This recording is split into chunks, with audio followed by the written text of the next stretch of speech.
done with the games, quit playing, I'm over it. Yeah, I gotta let you go. Oh, yeah, I gotta let you go. Oh, yeah, I gotta let you go. Yeah, I gotta let you go.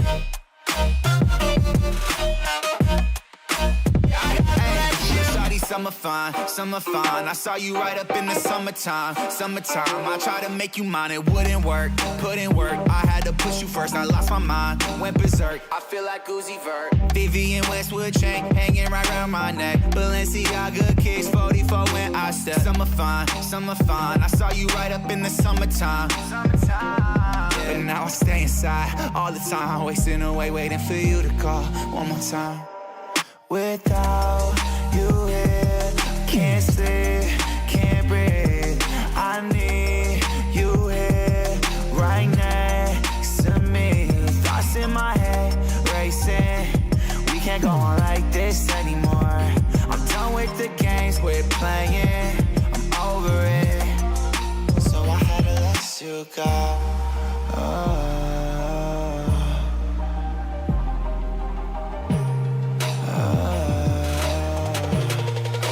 Yeah, I gotta let you go. Yeah, I gotta let you go. Hey, yeah, I gotta let you go. Yeah, I gotta let you go. Yeah, I gotta let you go.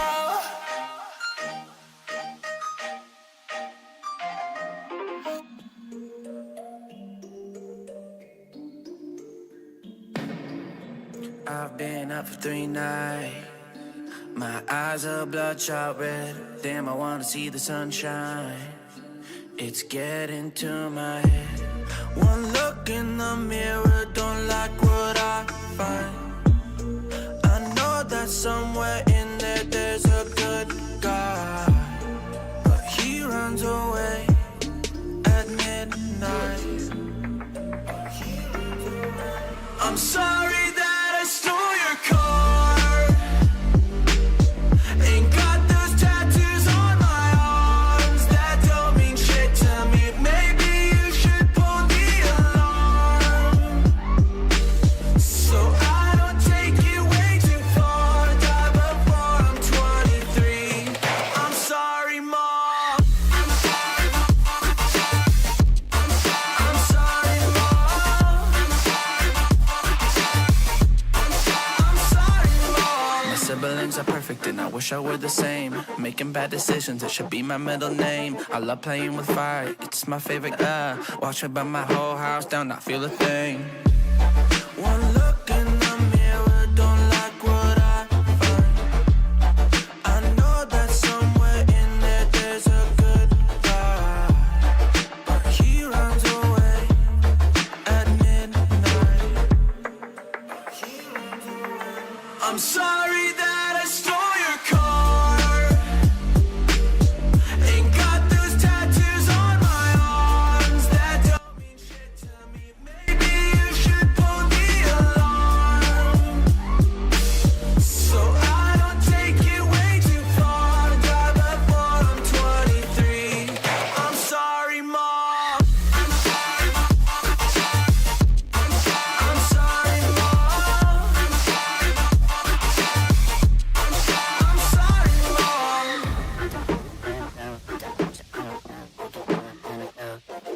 Well, this is what happens when I'm out of my medicine. There's collateral damage, I gotta go. I'm sorry that I stole your car.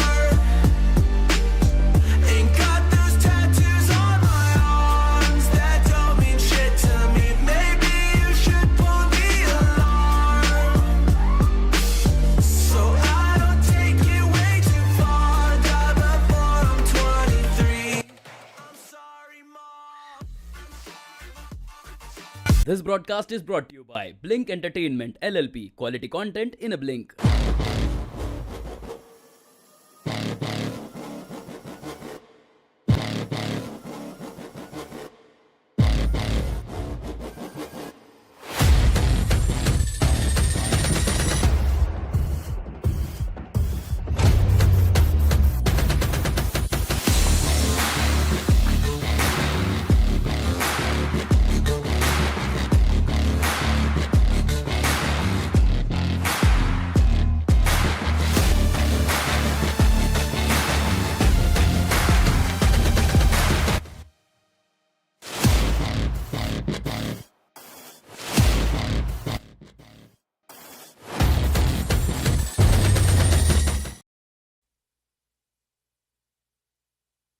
Welcome everybody to the grand finals here. We got our CSPL presented by Blink Entertainment. My name is Seymour. Alongside me, Time to Light. It's been a long road. It's been a fantastic journey. 8 teams enter, 1 team exits, and a legend is born. Time to Light. I couldn't be more excited to see what we have going on today.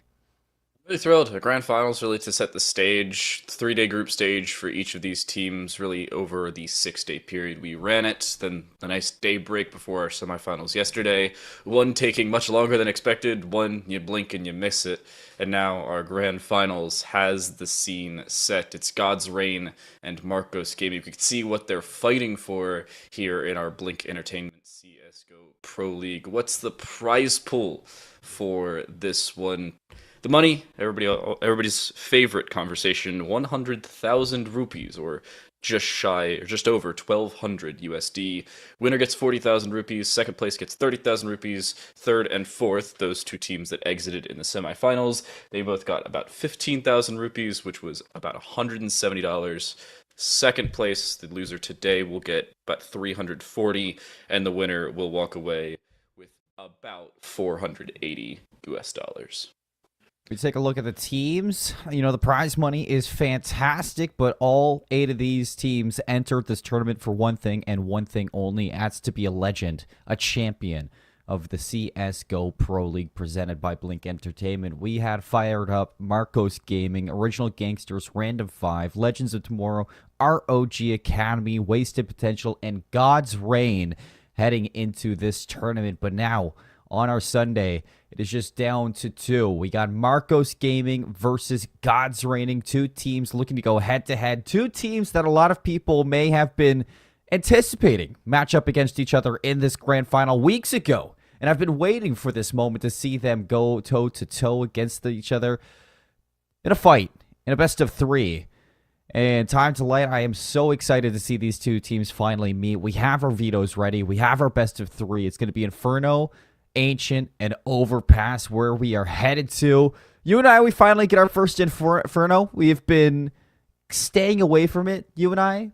But nonetheless, with the amount of Inferno that these 2 teams have been playing, I'm excited to see them fight on it. You know, I'm honestly fine with seeing Inferno. This is the first time you and I are seeing it together. Of course, you and I both saw it on separate group stage matches when we weren't casting together, but seeing these 2 teams, I think more specifically on Inferno, should be pretty good. Ancient is going to be a concern for me. We didn't see God's Reign play it in their semifinal, but we saw Marcos Gaming do so, and it was a roller coaster, to say the very least, for them. Series was. Yeah, that's a good point. But it was a situation where they came in and it was extremely close, virtually all the way through that matchup.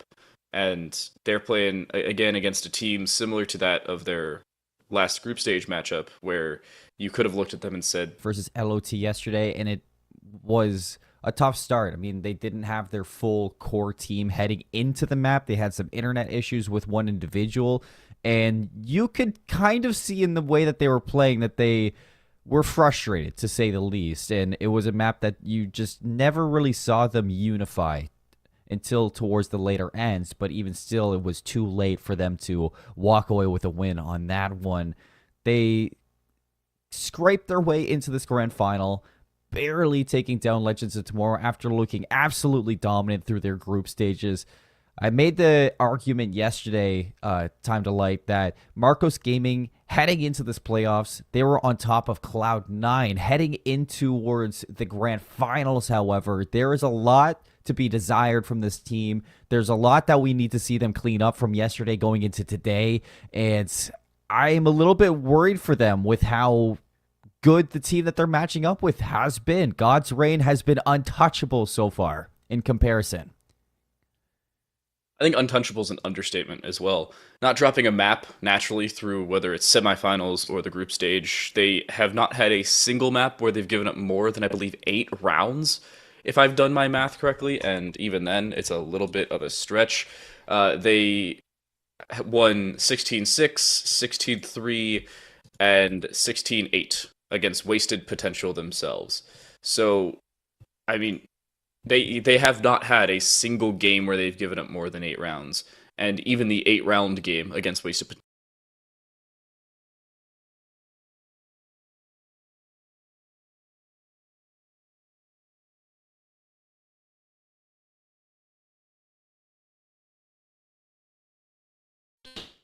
they were in a situation where there was no guarantee of them walking away with a victory or otherwise. The other team that these two teams share in terms of playing against one another, God's Reign played LOT in the group stage. They won 16-6.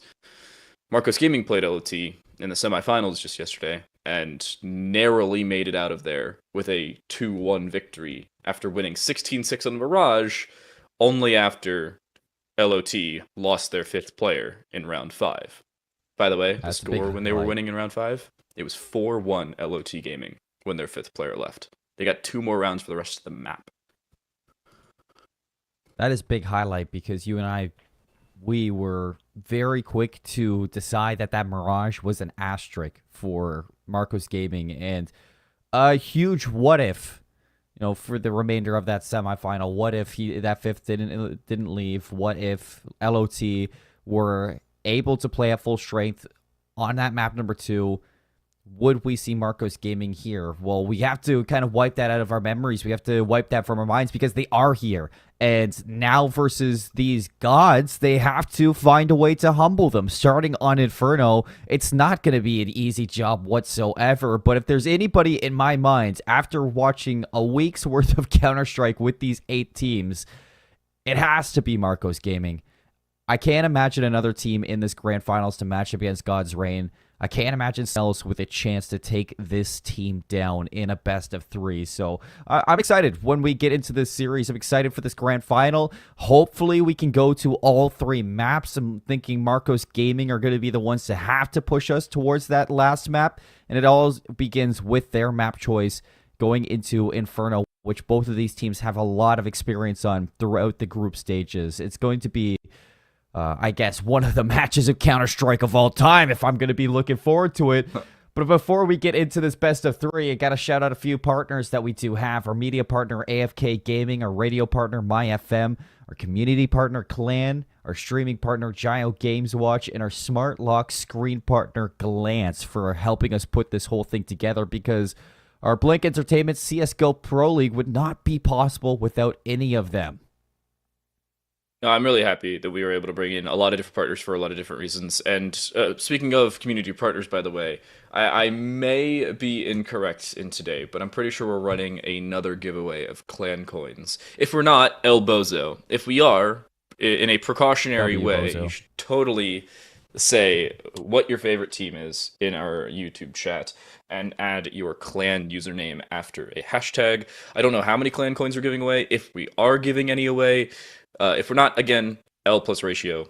If we are, W plus put in your favorite team and your clan username. So you definitely should do that just ahead of time, just in case. And I feel like a lot of teams, or a lot of people, as a viewer, as maybe a player of the game, are going to walk into this grand final and have all expectations for God's Reign to win this in a 2-0 fashion.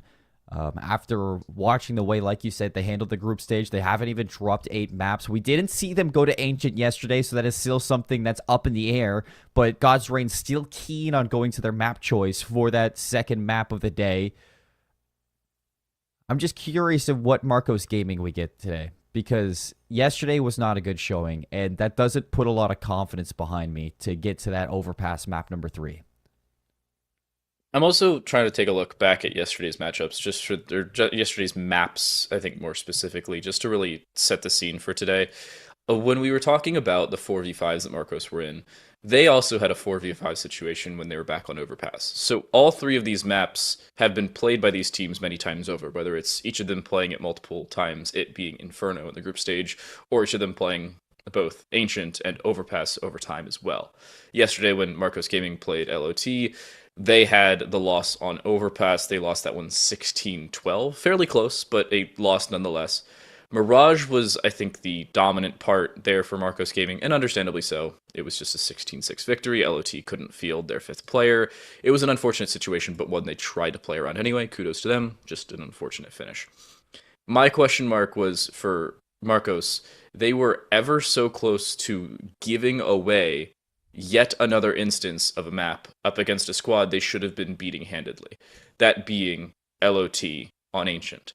They were winning 15-7. And yet, They almost gave away OT for the second time in 3 days. Luckily, they won 16-14. But on Ancient, God's Reign has been a dominant factor throughout Indian CS for a little while. On most maps, God's Reign has been a dominant factor in Indian CS for a little while. Much less Ancient. So if Marcos Gaming don't either win Inferno or make it really dang close, I don't even know if Ancient's going to be a contentious factor, much less something that could force us onto a map 3.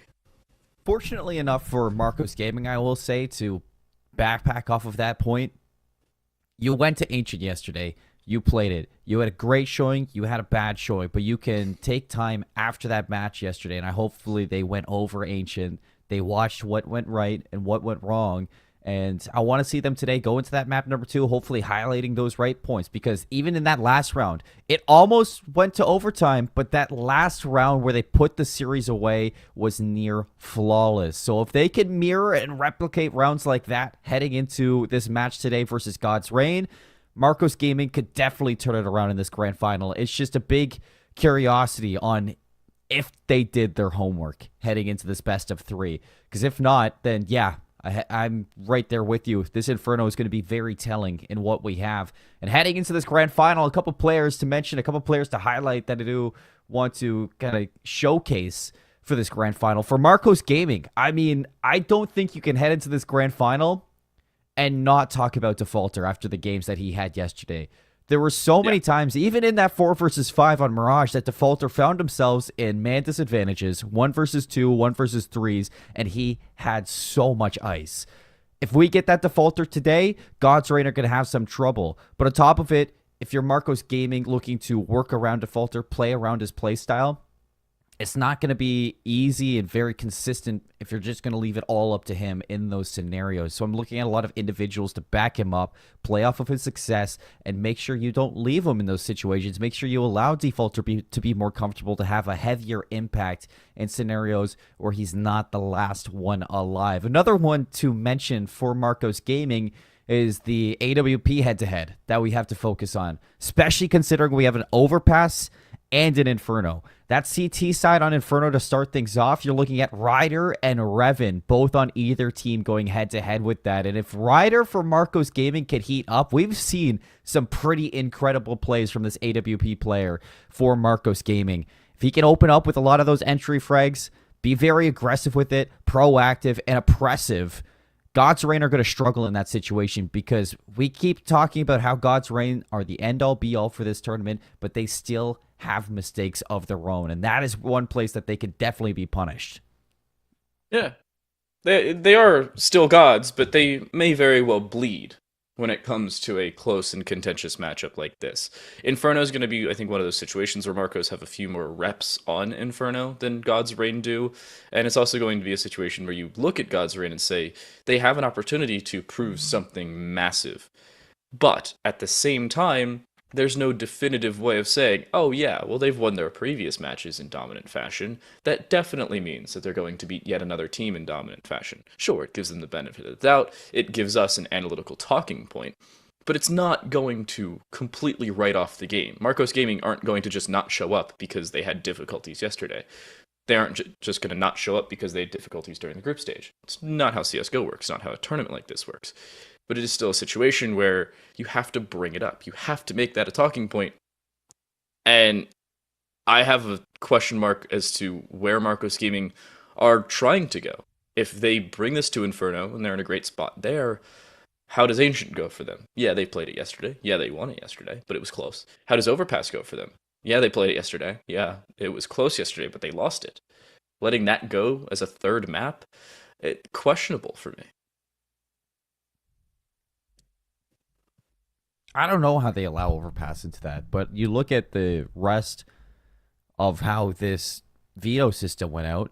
God's Reign banning out Mirage and Nuke doesn't really give anything over towards Marcos Gaming. We haven't seen a single team play Vertigo or Anubis this weekend or this week, so we don't really know how to go about those two maps when it does come down to, you know, who's going to pick this, who's going to walk into this grand final and maybe take these two maps. But you see the Overpass is kind of like a must pick because God's Reign bans out Mirage, after watching that semifinal, or maybe even checking out onto the stats yesterday, God's Reign probably saw that 16-6, and they did not want to go to Mirage at all. So if this does go to Overpass, map number 3, if it does go to that decider, it is going to be a tough one, to say the least, for Marcos Gaming. But for now, while we get ready for this grand final, folks, sorry for the wait. We appreciate your patience. We're going to head to a quick little ad break, and we will be right back with these grand finals. We'll see you on the other side.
Welcome back, everybody, to the CSPL presented by Blink Entertainment. We have our grand final. It is a little bit ahead right now. We apologize for the tech issues that we did have, but everything should be sorted out. We should be hopping into Inferno any minute now. And Marcos Gaming, God's Reign. This grand final, it's already begun. We're 10-4 in. And TTL, I mean, we were kind of watching it on the side through the Hindi stream, so we have a little bit of an idea for what has happened so far. But Marcos Esports have playing some impeccable CSGO.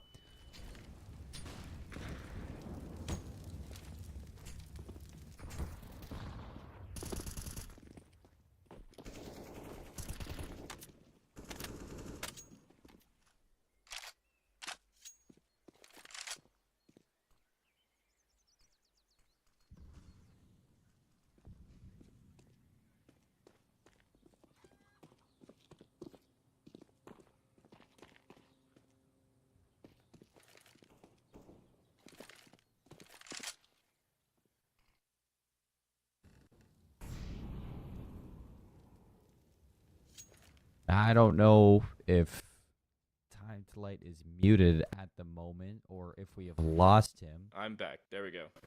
There we are. But Interrupted my microphone. Love when that happens. huh. Were you just kind of giving the whole backstory to of what we missed out so far? And Yeah, basically. nothing. I'll re-explain at halftime. No worries. Let's cast the round. We'll get through it at some point here. Marcos Esports, though, they're winning. They're up right now. God's Reign struggling on their CT side, looking to end at 10-5, backed up through pillars. Gonna hear the plant, swings out, stops it, finds a second, Finn finds three, and I don't understand how this is evaded. Marcos Esports, they had site control, but they just missed out on the one last player. He was just smoked off. Patiently waiting in the corner, he smoked off the new box Molotov, and with it just played a game of patience, sitting, waiting, and just holding, and it worked. Seeing three separate players all not looking the right way. The suppressed M4 helping him a little bit. The TLDR on the first half, by the way, was Marcos having really good post-plant positions on that T side. We were talking about God's Reign not making too many mistakes before this game. Here they have. Post plants have not been the greatest for them. They've made a couple mistakes trying to retake there. They have needed some level of improvement, and hopefully that now happens for them on the T side because their CT half just looked out to lunch. Yeah, so far they've made 10 very influential mistakes. And Marcos Esports, they're capitalizing. We gave a lot of criticism to Marcos Esports heading into this grand final, but this is not a team you can take lightly, and here we see that.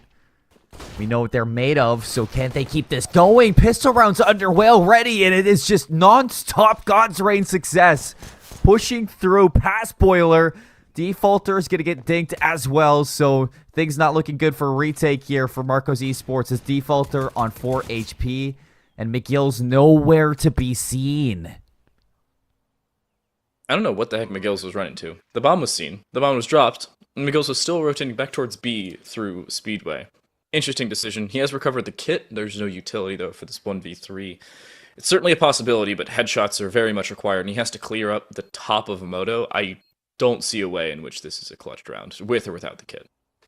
This is 3 separate crossfires that you're walking into. He spotted out the player pit, but not really getting anything out of that, so now McGill's trying to see if he can bait out any of these players, and he will have a chance, but Clouda has been on fire in this pistol round. There's 2 kills out of Clouda, 2 from Revan, and God's Reign picking up the pistol. Important pistol to bring back, to say the very least, after not the greatest of showings in that first half of play as well. That's their first step back. 2 Galils, an AK, and a couple Mac 10s. Marcos Gaming are understandably not going to buy too much here. It is going to be a Deagle, 3 5.7s, and armor on everybody other than Ryder. So you're probably looking at a save next round as well, with Ryder bringing an AWP into what would be round number 19. Not a bad decision. I like the call, if I'm looking at this, at least from Marco's perspective, but it's still a situation where you're probably going to have to give up 10-8 to do it.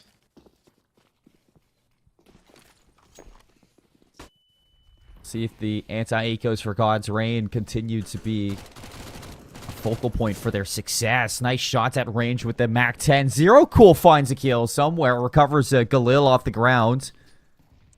But now they've kind of flipped things around, and now site control for God's Reign, getting this bomb planted immediately. One player you got to worry about, Zero Cool is pushing through apps, and I love this heads-up play from Ember to go watch it. Low HP for 3 separate players as well. These 5-7s will rip through either unarmored or low armored opponents. It's possible for Marcos to bring this back, but it's another situation of them not having the utility or the kit. And honestly, even with the utility, I don't think they would have gone for it. I like the decision to back away, save yourself a set of armor, not have to reinvest, and at least give yourself a fighting chance at doing some economic damage. But God's Reign at the same time, they should only lose a MAC-10 total in this round. Everybody will have to run away from the bomb, which is about to explode. But all in all, good showing and a good start to this half. Back-to-back round victories, and you save almost all of your weaponry into the third round. Yeah, 3 Galils. Last one picked up. That Zero Cool did recover off the ground. Was down into apps. Revan's going to upgrade to this AK. Cloud looks to be bringing one in as well. So one of these Galils was going to be tossed out of the map. And like you had mentioned prior to this, Marcos Esports playing for that AWP into round 19. Ryder's going to have the Deagle. The rest, 5-7s. P250 on Zero Cool. 2 players going to stack over towards B. 3 sitting over towards A. And it's a 5-man hit from God's Reign. Heading over through Banana. Defaulters here. Good for a kill. 1 for 1 at that point, but they walked through the smoke. I don't know if they cleared the backside of the smoke. They didn't. McGills was still here with the 5-7, and he's done damage onto Clouda as well. This smoke still has a decent bit of time on it, and McGills has recovered a MAC-10. Oh my. More damage done, and they still haven't made it side. This was the conversation I was bringing up. A decent save means for the 5-7 and that armor to be saved over, and God's Reign still have to be wary of it. Smoke off for CT, but now a boost on Flowers. They have to worry about the site still, and a rotation towards the coffins. This is a concerning take at the B site for them, and a Ryder finds the deep Ryder shot. hits a shot. MAC-10 now finding value. Revan's got to go big. 1 versus 3 to find number 8. Looking to clear out. McGill's over to the corner. Bakara's here on the boost to Flowers. Marcos Esports grabs themselves an eco. It wouldn't be a grand finals here in SEA without an eco round win. The question there really for at least God's Reign is why keep going? You've walked into what you know is one person. You definitely heard a second over towards CT. Why continue to go through when you are well aware of the fact that Marcos Esports have had a calendar year to rotate over support? I mean, if at first you don't succeed, try again. Sure, perseverance is kind of fun, but that one's just moronic in my opinion.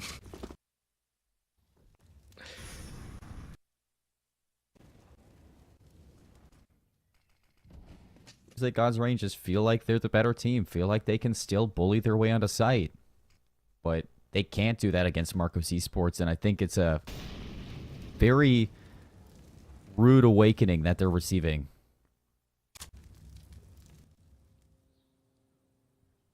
Marcos didn't even buy into the previous round. So reinvestment here is clear. They know they didn't have to buy too much as well, so they only pick up an MP9, and McGills keeps that MAC-10 from the previous round. So all in all, decent position. It is going to be an A-take. 3 players here. Here's the first of Zero Cool, stepping up for 1. Second It's swing 2. turns into a second kill, but they do get hounded from the apartments. Ember finds 2, and that's Crazy Gamer's refrag on lane, paying off in dividends. God's Reign have a post plant. Marcos Esports were very good at this in the first half. Can God's Reign match that dominance? Kara closing the gap through apps. Ember seems like they have an idea. Double setup for that contact play through pit. Kara looks like they're going to drop on down. Here it is. Flash out. Kara's here with the MP9. The dink onto Ember. Just can't finish it off. Those AKs pack quite the punch behind them. And God's Reign able to get that round back after losing their eco. Or that to that eco of Marcos Esports. They find their 8th round. But now, because of that light investment we got from Marcos Esports, you can see that they're going to buy right back into it. McGill's now with the AWP. Does he drop it for Ryder? Doesn't look like he wants to. It seems like McGill's is going to be rocking the op here. He's got the better spawns for it. I'm surprised they're actually reinvesting into the op of all things. I would like to see like an M4 and then a dropped FAMAS or something towards Ryder, who has nothing, by the way. Because they bought the op in the previous round, they have very little overall. And they had very little money post. And you can see God's Reign are playing this one extremely patient. Odd position because of the different buy that Marcos Esports are expected to have. You can also see Marcos Esports not wanting to play aggressive in that same right. The patience has to pay off, and it very well can. But you're also looking at God's Reign, well, finding one, but still having to worry about pit and lane. If they walk forward and don't clear pit all the way, they may very well walk straight into a trap, and they do, but Ryder, with only the USP, can't do anything. And there's the immediate save. Yeah, it's just another bold call from Marcos Esports to play for this buy-up. Kara goes down as well, so 2 M4s that they brought into this round. It's only going to be one exiting. I just don't understand the buy-up there for Marcos Esports. I know you've been feeling confident, but if there was any time to really buy up into a round, it wasn't this round, it was last round. When you had Ryder on the AWP, and for McGill's, maybe you get that better spawn, but it didn't even look like McGill's wanted to get aggressive through Banana, so it's one big question mark for that whole last round on what Marcos Esports were thinking. 9-11. And you can also see Marcos Esports with nothing once more. Ryder does have money. Zero Cool has a little bit more than Kara, but all in all, it's not the greatest of purchases if they were to go for one. And I like the decision here for them. They will not go for one. Ryder really just buys an upgraded pistol. Zero Cool and Kara do the same. Make sure you have enough to buy in the next round, but don't overinvest to the point where you'd be completely out of it should you lose here. Revan preps some utility over towards mid and gets away towards B for the rest of the team. And just like that, there's a single player on B. I think that's a defaulter with the M4. There's not a soul elsewhere, and that should be the B site falling. Can they even contend with this? For 2 seconds, yes. That's the M4 gone. Upgrade for Crazy Gamer from Mac 10 to M4. McGill's is able to get one back with this AWP, but chances on winning this round are slim to none. Double digits for God's Reign. They found their way back into this one. A slow start to Inferno. Maybe a slow start on the day, shaking off the rust. I was going to say brewing their morning coffee, but for players in India, it is well past morning for them. It is almost nighttime, so I think it's more so the fact that heading into this grand finals, Marcos Esports, they were ready. They were practiced, and they already warmed up for God's Reign. It took them a little bit of time, but they are on fire. They had to grab their nightly tea. It's 6:30 India right now, so a little bit past normal dinner time. Grab the tea before bed or before your best of 3 in CS, and God's Reign was just waiting for it to heat up, or waiting for themselves to heat up in the second half. As they've done so fairly well, they were just on fire against Firedup Gaming yesterday. I found a way to use another fire put in there. But Marcos Gaming, not that same luxury, and they are going to reinvest another op. Ryder with that commodity because of the good investment choices over the previous few rounds, but if I'm reading my map right, he's on the wrong side of the map for this A push, and there's not a soul here defending here for Marcos on that at least far side. Kara they boost gets up on two. a pitch though. Oh my gosh. The boost is going to pay off. Ryder wins the fight with the op too. Sitting back pit. Finn looking to close the gap right away. 16 HP. God's Reign, they have the sight. Drops the smokes. Look to get this plant right away, but here is Defaulter with the SMG MP9 up close. Ryder looking to barrel stuff them here with the boomstick. Everybody's on site, but so is Revan. 1 versus 1. Op versus op. Pistols are out, and Ryder takes it. 12 rounds for Marcos Esports. A huge swing for them. And they finally put a stop to God's Reign terror. Just narrowly. The unfortunate part is only keeping one player alive means they have no cash, and with God's Reign having a dominant start to the second half, they have all the money in the world and losing 2 rounds since the switch. It's an op and 4 AKs versus an op and an M4, another M4, a FAMAS, and an MP9. And they're having to take concessions. No head armor for 2 players, but you're against AK, so it doesn't really matter unless you get shot through the wall. Taking concessions in utility, where half of it's already been expended down banana already. God's Reign have an advantage, and now double it, because they already have an opening kill as well. Double it and give it to the next.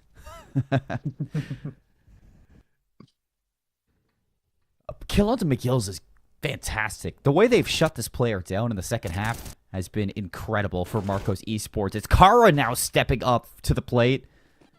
Flashed off from pitch. Zero Cold his turn. Nice crossfire there. Continuing to keep their cool. Continuing to keep this even. Ember has other plans right now. Zero Cool going to be under a little bit of pressure. Forced out into the open. Ember, his third in the round to give him the sight. And Ryder, quite like McGill's a few rounds back, nowhere to be found. Back over towards B. Marcos is just in a general cycle of go for it if you have enough players, or just save if it's not even close. Clutch potentials are there, but if you're already writing off rounds, why even attempt? Why even look for a site hold if the rotation isn't even going to try and help you out? This is a problem, and one that has to be solved sooner rather than later. God's Reign, in the next few seconds, will realize that the site will be clear. They'll rotate out. Still be wary of exit frag potential down mid or into the second mid as well, but all in all, a very patient play from Marcos Esports, and something that may come back to bite them. Revan will switch out the op. Ember will survive, it looks, and everybody, at least who was alive, will stay just like that for God's Reign as they bring it back to within 1. Yeah, it's fortunate that Ryder is able to hold this AWP and all his utility heading into the next round. At least Marcos Esports has something to work with, TTL. Something. And not only that, I mean, it's like, you got to be thinking about these ecos, too, for the team. They bought pistols bring it again. up. Everybody be careful. Yeah, they have pistols. Like, this definitely can still go their way, so... Oh, wait, God's Reign completely just pull a pause? Okay, no, it's an actual pause, so... So what happened? The admin joined the game, and when the admin joined the game, Kara got lagged out of their position, and they accidentally joined the T side. Kara didn't join the T side, the admin accidentally joined the T side. So they had to restart the match. Good on the admins for having the ability to just do the restore. You saw the exclamation mark stop in chat, just to make sure that everything is as expected. Also sets in an automatic pause. So, nice little position here. And not the end of the world when something accidentally breaks or somebody accidentally rejoins the lobby. All is fine. It's okay. That also means that everybody's purchases will go back to the way they were, except for Kara's, because Kara finally got lagged out of the game. So it feels bad, man. Yeah. Just a little bit of an oops lol. Well, Yep. Time to breathe for you and I, because it has been nonstop go since we've entered into this game. What a comeback for God's Reign, I will say. Watching on the Hindi stream while we were having our tech issues, getting ready to hop into this Inferno, Marcos Esports, it seemed like they cracked the code for quite a long time. That was back on the T side of Inferno, too. Marcos Esports had 10 rounds on their T side. But surprisingly enough, it seems like both these teams very much struggling with their CT side.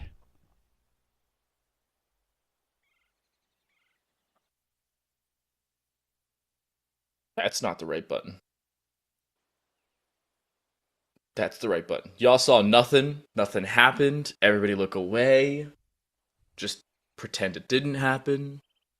Yeah, we use vMix. What about it? Yeah, we're cooler than you. That's all there is to it. Wait, I just realized. The problem we were having because they weren't using the same program I was thinking they were using. I may have just found our solution to earlier, but while we're live. We'll talk about it later. Yeah. We'll talk about it later.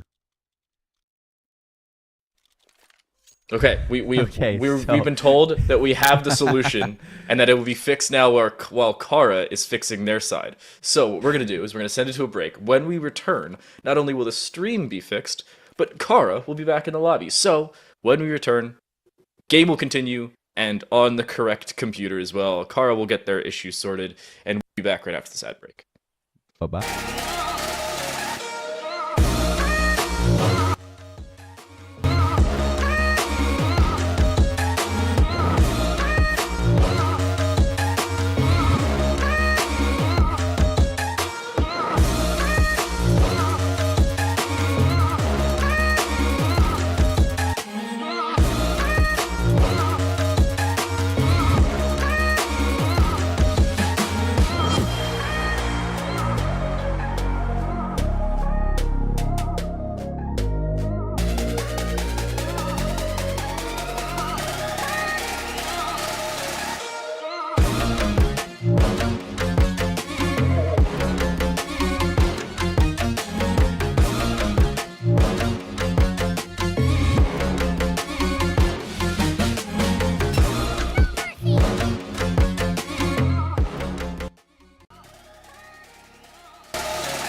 away the AK.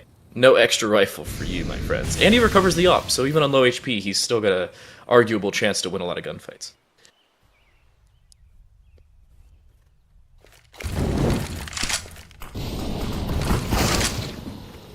HP onto Finn. Real cool. Gonna get dusted by the MP9. Kara's second one. Cloud manages a trade, but it is a 3 versus 2 now with low HP on the Finn. Revan is going to have to pave this way on the inside of the site. Revan gets 2. Defaulter still stuck back over towards B. And looking for their 14th round. What a great start for Marcos, but this might be all for nothing. Defaulter has the deagle in hand, looking down the barrel of his gun as Finn, but he just misses out as well. Revan's going to recheck it, re-clear it, and give 14 rounds over towards God's Reign. 14th is there. God's Reign now with some level of dominance to work with, and I think more importantly, they also have a doubled up lead. You can see it's a difficult position for Marcos Gaming to recover from. I was talking about this in the previous round. M4s back to back. Now they'll buy. Everybody other than Ryder is able to have a comfortable one. Zero Cool's the only one with a kit, and it's utility for everybody. The question still remains for God's Reign. How do you eliminate a full purchased up Marcos Gaming? Crazy Gamer just walked straight through a Molotov and almost found something while they were trying to boost up. Ryder, in the meantime, just casually swings through mid and finds the op down. Crazy Gamer quickly taken care of. Gills has a lot of space towards Banana. Still a lurk presence from Finn here. Watching just in case McGills does opt for the flank, but with the pressure that Marcos is putting on through this choke point, unless Clouda manages to find a kill here through Boiler, they're stuck. And yeah, that molly's going to be reapplied. McGills has no reason to push up any farther than this. And not only that, Defaulter's going to sit here too, over at that B site, over towards Banana. I don't know why they still have 2 players over towards here. Question of all time, Zero Cool, the only one with a rifle in the previous round, now finds a double in this one.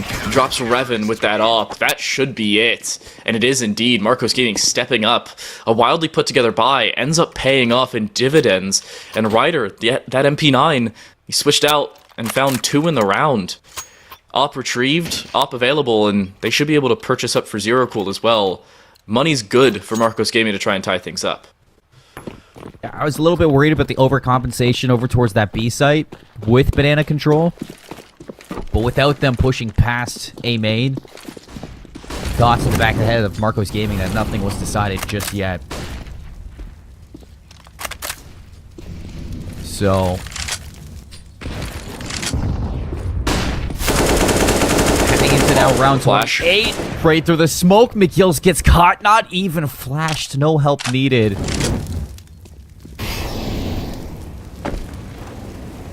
Gonna need a big performance out of Defaulter again if they do opt in for this B execute, but it looks like God's Reign gonna be playing a little bit of a long game here and force Marcos Gaming to reposition. But look at Marcos. They're just patiently waiting. No reason to overpress, no reason to be overzealous anywhere. We saw this a few times from them yesterday where they would put themselves out of position more often than not. But that's not the case today. I like this call from them. The problem is, with a player disadvantage, a 5v2 or a 4v2 really on either site is not going to be great for them. And with that, walking onto A, one player only has been seen, but Ryder's going to reposition over here towards long. Double smokes thrown, one towards Library, the second towards Arches, but Crazy Gamer doesn't see the second player swinging, and he's been smoked off as well. This is a great situation for Marcos. Can they find the timing? That's the real question. Crazy Gamer hears everything, but Kara lines up 2. Kara 3k into the round, shutting God's Reign away from this site, saving Marcos Gaming in round 28 to try to tie things back up. Now Revan running to the hills, and without a steady economy, you can see Marcos Gaming, they don't even want to chase this. They're wiping the sweat off their brows, thinking, we got our job done. We found our steps back into this game. Let's focus on ending this in regulation. Both of these teams feeling the pressure.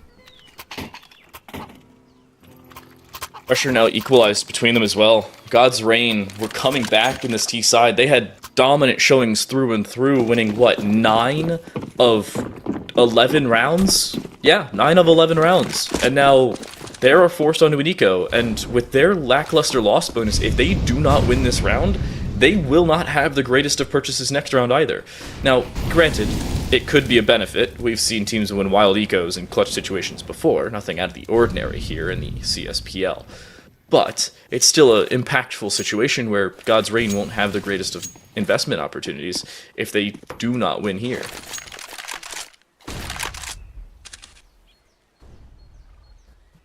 No follow-up to that flash. God's Reign continue to walk forward onto this one. Eagle, shot number 1's going to miss. Ryder peeks in. Nice shot to the dome. Riven's going to have quite the headache after that.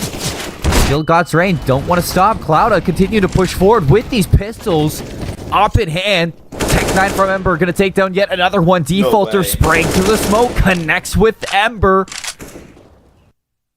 And as the smokes are up, as the action's carrying on, Crazy Gamer's going to be the last one standing. He's making the fast rotate over towards A. Yeah, nobody is going to be here at all.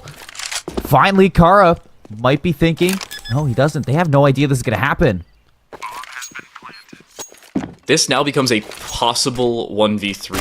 Fortunately enough, Crazy Gamer was not seen on his rotation around towards the long position by Kara, who's still aware of the possibility. But patience from Crazy Gamer may pay off, and then just Defaulter swings him to death. I was thinking he had a possibility. He just could not win the first gunfight. I think patience would have been his play there after finding the first kill, but just the first kill would have been a little bit more important. And Marcos Gaming, 15-14. The important aspect, though, is God's Reign get the bomb plant. It was going to be just $2,900 a player. Instead, it's $3,700 a player, plus an extra $300 for the bomb planter.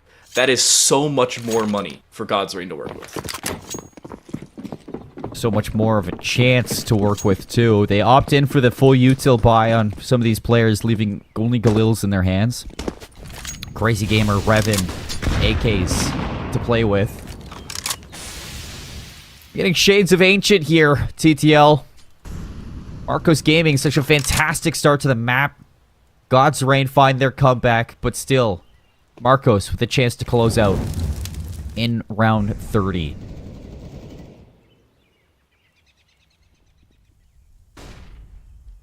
Full investment is there. Question is, where do they go? They have 4 smokes and a Molotov for the remaining 75 seconds of this round, and they have no information on either site. The only information they've gained is the fact that there's no information that they've had thus far. First smoke will be thrown into the apartments. That at least gives away the fact that somebody's logged, or at least pit, but that's it.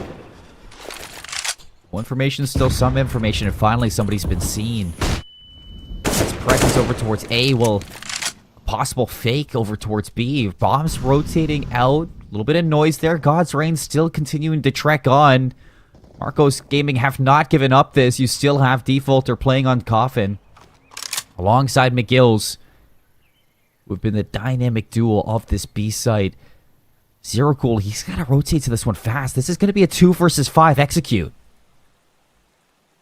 Problem is, there's already a flash being set up. You can see that on the right side of your screen. McGill's has a flash in his hand. As soon as this utility comes in, he'll throw it off those pillars, and he'll swing off the back of it. Defaulter finds a double before swinging away, and McGill's off the back of his own utility. Him, Zero Cool, and Defaulter, everybody steps up. Marcos Gaming, similar situation to yesterday, where they almost gave away a map just a little bit earlier on. They were down 14-12, but 4 consecutive 16-14, and they'll go up 1-0 here in the Blink Entertainment CSGO Pro League Grand Finals. Now, map 1 winners, Marcos Gaming, they take their map pick of Inferno. It wasn't easy by all means. A fantastic start from this team. They have a game plan going into this grand final. They've definitely worked on a lot of their communication and teamwork from yesterday, and man, have they bounced back. It was a shaky semifinal, but here in the grand finals, I'm loving what we're getting out of Marcos Gaming. And to finish off that Inferno without pushing it into overtime is going to be a huge confidence boost for this team. And definitely some sweat wiped off their forehead, I will say, TTL. That was a little bit too close for comfort. Yeah, and Marcos Gaming, we were coming into this looking at them saying, how do they improve? How did they pick up yesterday and turn it into a positive? And the answer was the patience. Yesterday, more often than not, when Marcos would find an opening pick or they would lose an opening pick, either one, on the CT side of any map they played, it was a single key on their keyboard. They just pressed down the W key. Everybody, in every situation. Today, that was not the case. We saw that a few times in the earlier part of the second half, but more in opportune situations, and they just lost the gunfights, which happens, it's understandable. But in those last 5-6 rounds, even the first 2 of those that they lost, they played significantly more patient, and it paid off for them. They played much better today, and the improvements were obviously seen. First map victory against a team that has not given up more than 8 rounds against any other team thus far in this event. Pretty good, if I do say so myself.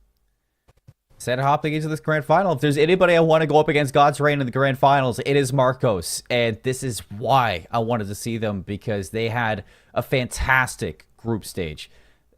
Yesterday was a small hiccup on their journey. And, you know, everybody has bad days. But for Marcos Esports, I love that going into today, I think they've recognized that yesterday was quite the mistake for themselves. They've 100%, like you said, they fixed it. They've gone over it. And I'm right alongside you. This is a brand new, it seems like. So as we, you know, finish up on this map number 1, as they're leading this best of 3 into the grand finals, what an accomplishment it is too to finally take a map off of God's Reign. I think that itself is enough to give you the confidence heading into this Ancient. I'm a little bit worried going to Ancient, but, you know, considering that Inferno was kind of the exact same thing from Marcos Esports, they should be a little bit more prepped for it. Ancient's still going to be a little bit of a concern for me. Inferno for Marcos Esports was pretty good for them all through the group stage, so that was something that we were expecting, still something positive from them. But Ancient yesterday was a big risk, and again, arguably against a team that should not have been in that situation to begin with. It's a question mark on Mirage, how they won that. Again, you talked about it, the asterisk on that map. And then back on Overpass, it was close, but it was also a situation where, at the same time, it was a 4v5 and 5 or 6, I think 7 total rounds was the amount I counted. Either way, Marcos Gaming, 2 maps where it's very weird positions for them to be in, just for Ancient to be the most stock standard, yet also the closest possible it could have. Yeah, and what are we going to get out of these 2 teams? I think, you know, for going to Ancient, we know what we're going to get from at least a couple of them. Defaulter, again, he had a fantastic map on Inferno. I think he's another player that we need to highlight going into Ancient for this map number 2. On the other side, for God's Reign, as much as I want to put, you know, value into their map choice of going to Ancient, they seem very keen on going towards Ancient. We didn't see them play Ancient yesterday. It was a forfeit win versus Firedup Gaming. So this is the first time we're going to see them go to that map. But here is our scoreboard from Inferno, from our map number 1, where Marcos Gaming narrowly edge away with this victory. You can thank a couple players for that one. Towards the end, it was Defaulter, Kara, and McGill's really stepping up towards those last couple of rounds. McGill's and Defaulter especially for their B site and banana control. Ryder, the more consistent part through and through, and Zero Cool had step-up multi-frags in, I can count off my fingers or off the back of my head, 3 or 4 rounds, if not probably more than that. Revan looked good, but needed more help throughout the later stages of that game, and I think he needed to step up himself in the earlier stages. We didn't see it on this stream, we watched it on the Hindi stream, but it was really not Revan showing up through rounds, I think 8 through maybe 13 or so, right before we started showing up on here. Ember was decent. Clouda, I think, just could not find their footing on either side. They looked okay in the second half, but the first half just was, again, a situation where they went out to lunch and forgot to return. If they can improve that, if they can get a little bit more consistent throughout, I think improvements will be seen on Ancient. But again, it's just speculation. It's entirely possible Marco's 16-0. Yeah, probably not, but you know. It's just hypotheticals here that we're throwing out, folks. I mean, this is grand finals. This is SCA. We've literally seen it all across the course of 8 days now. And this grand final, it's an absolute blast. It's a ball. We had a little bit of a hiccup at the start. We apologize, but thank you for your patience. Thank you for enduring alongside us. Map number 1, it's completed. It is the lead over towards Marcos Esports. Ancient coming up next. A quick little break. We'll see you on the other side.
Hello and welcome back, everybody, to the CSPL. Our grand finals heading into map number 2, Marcos Gaming going up against God's Reign. It was an incredible map 1 on Inferno. If you did miss it, it went the distance, 16-14 throughout that map number 1. And now heading to Ancient map number 2. How you feeling, Time Delay?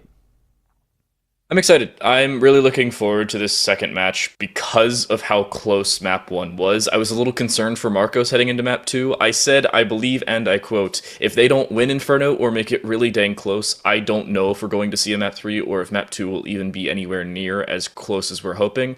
That's not the case for me. I think we're still looking at a situation where both teams will easily reach double digits. I don't know who's going to win this one, though. We haven't seen God's Reign on H-Hit, at least not on stream. They chose it yesterday, but they did win by default because Firedup Gaming decided to show up a little bit late.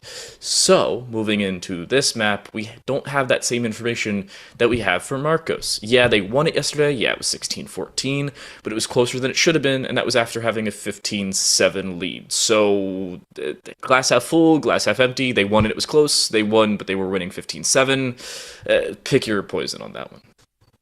Just, one or the other, I'd say, for it. It's a big question mark on what we're getting from God's Reign, TCL's trying to say, and it's for Marcos improvements that we're going to be looking for. But those improvements are something that we were also looking for going into Inferno, and they showed it to us. It was a close finish, but we do see that Marcos, they are trying to make adaptations going into this grand final, and so far, so good. Now, match point for Marcos Gaming for God's Reign, one map to send us to Overpass to our map number 3 for our decider on who's going to be the champion of our CSPL. End of it, you're not only playing for the status of champion, you're playing for a good chunk of change, 40,000 rupees for the winner of this series. Second place is going to have to deal with 30,000, so it's a little bit of a pay grade upgrade that they're looking for, Time to Light, and one that I'm sure both of these teams are going to be eyeing on. Yeah, it's a 120 USD game, if anybody's curious as to the difference in terms of 40,000 versus 30,000. First place gets 481 USD. Second place, if I could have my 361. So, pretty notable to say the very least. Our game is ready and rearing to go as we move back into Ancient. Second time in 2 days. Would have been the third, but again, map 1 from the God's Reign semifinal was unfortunately not played. Marcos Gaming already looking to run over towards the A side, but already winning an opening fight. Crazy Gamer at the P250, dropping Ryder, but there's a flank and a quick one. Tara's one. Can they find a second or get out alive? No, you're not supposed to be neither. There. That's a T-spawn. But yeah, we have Marcos Gaming starting on CT, God's Reign starting on T side. So those names at the top are a little bit out of order. Falter. And McGill, Zero Cool, it's all going to be here. All 3 players stacked for God's Reign. Sorry, Marcos Gaming going to be here. Defaulter just looking to play now on the box. Wait for the attack. Over towards the site. With a bomb out of the open, it's going to prove a little bit troublesome now. Marcos Gaming looking to reposition. Defaulter, he's got the backup. Zero Cool, another one into the round. Revan all alone here. Twin out on the pistol. Marcos Gaming start off strong. Neat and tidy round there for God's Reign. All in all, good repetition as well to clear out as a squad. But Marcos Gaming playing on that T side, you can also see that they were walking straight into a trap. God's Reign had seen the rotation. They knew that with that speed, they had to stay over towards the A side. If God's Reign on the CT half can keep a second round consistent, Marcos Gaming didn't have a bomb plant, so they won't have all that much money here. That nade, did it even hit? No, not a soul, actually. Oh, damage done. Deagles for Crazy Gamer. And Finn. Here from Defaulter along with Ryder is going to get that kill too. So a little bit extra change for Ryder. Second one. USP, no ammo in the SMG, but the backup, his wingman. Defaulter, ready as ever for a full house between the Defaulter-Ryder duo. And some quick math will tell you as well, $2,400 in SMG kill bonuses, plus the $300 for the USP kill bonus. So decent bit of money made on top of just the round victory itself. Defaulter and Ryder will be rolling in their money with just buying those SMGs. And here Marcos Gaming don't have all that much utility because they haven't gotten a bomb plant in either round. They bought up a little bit in the first pistol round without buying in round 2. They don't have the greatest situations in terms of cash. Sure, yeah, they have a purchase. They have AKs across the board, yes. So there is still a victory where they can find it. But again, that problem, they don't have utility to work with. So this equalization could very well be there between the USP or the SMGs and the AKs. Loving the amount of pressure Kara's putting onto Jaguar with Ryder. Because they don't have these long-range engagements, they're trying to put themselves in situations where these MP9s have the biggest impact. So it's going to force Marcos Gaming to re-clear this. Gonna drop a smoke over towards Jaguar, look to take down Ryder in the middle of the map, and yeah, just limited damage from that MP9. That's going to force God's Reign to back up into Donut, where if they're not careful, Finn looks like he's trying to get a read on this site. He's pushing just ever so closely into there. He's going to back up. It looks like we're heading back over towards the opposite end. Haven't cleared out Cave. Only player there, though, is Kara with this SMG-11, or SMG-9. MP9. I've been casting too much Rainbow Six Siege. MP9 just waiting, though. Does it get cleared? Do they get this bomb plant for free? Because Kara doesn't have that permeability to just walk out with the MP9. They haven't been seen, though. Nope, second time they have. 1 HP and no quick rotation. Honestly, I'd send the SMGs in here and just save the M4s. Kara, it's frozen on screen, but we can see on the minimap that that is not the case. Runs away. Scurrying. This one. What is going on right now? Obviously, it's not 0 seconds. Obviously, Ryder at the moment shouldn't be the round MVP. I believe we updated the scoreboard to show correct teams on their correct sides. Maybe. Let's just start going our way today. It's okay. No. You know, sometimes players have bad game days. Sometimes things just don't work for you. Yeah, we got the side switch. So, Marcos Gaming are winning 2-1. Team names switched around. So that's why it looked a little weird at the end of that one. Apologies for all the technical issues. Seems like that should be the last of them subsiding. I'm going to knock on wood.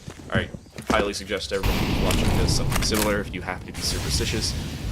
If not, then don't, I don't know guess. if you heard me knock on wood there. I didn't. Your mic's too good.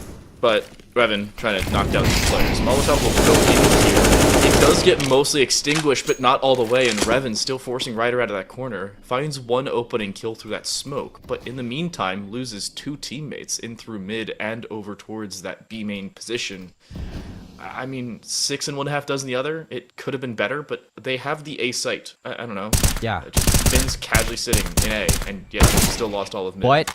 But Revan goes down, so now 2 versus 4. All this information that Finn is getting, all for nothing. Finn is going to have to do some serious damage to the behinds of Marcos Gaming here. Trigger discipline? Okay, yeah. I was expecting Finn to maybe check over towards that B side, see if he can find another kill before that one, but Miracle already out through Donut. Clears out their spawn. Only one more to worry about, and Clouda still, with the bomb in hand this time, just lurking over towards A. Problem is, with this rotation coming in, Clouda may now have the B site to himself. It really comes down to timing and that rotation of McGill's back onto the site. And timing as to whether Clouda is heard on that B side. Clouda wins the opening fight. A now attainable 1 versus 2, but it, again, comes down to how quickly he can figure out where this rotation is coming from. He sprays down with the AK, but the smoke actually hinders his line of sight. And Zero Cool takes full advantage of it. Only 3 of the 4 shots required landing from distance. And Marcos Gaming, by the hair of their chinny chins, will pick up their 3rd.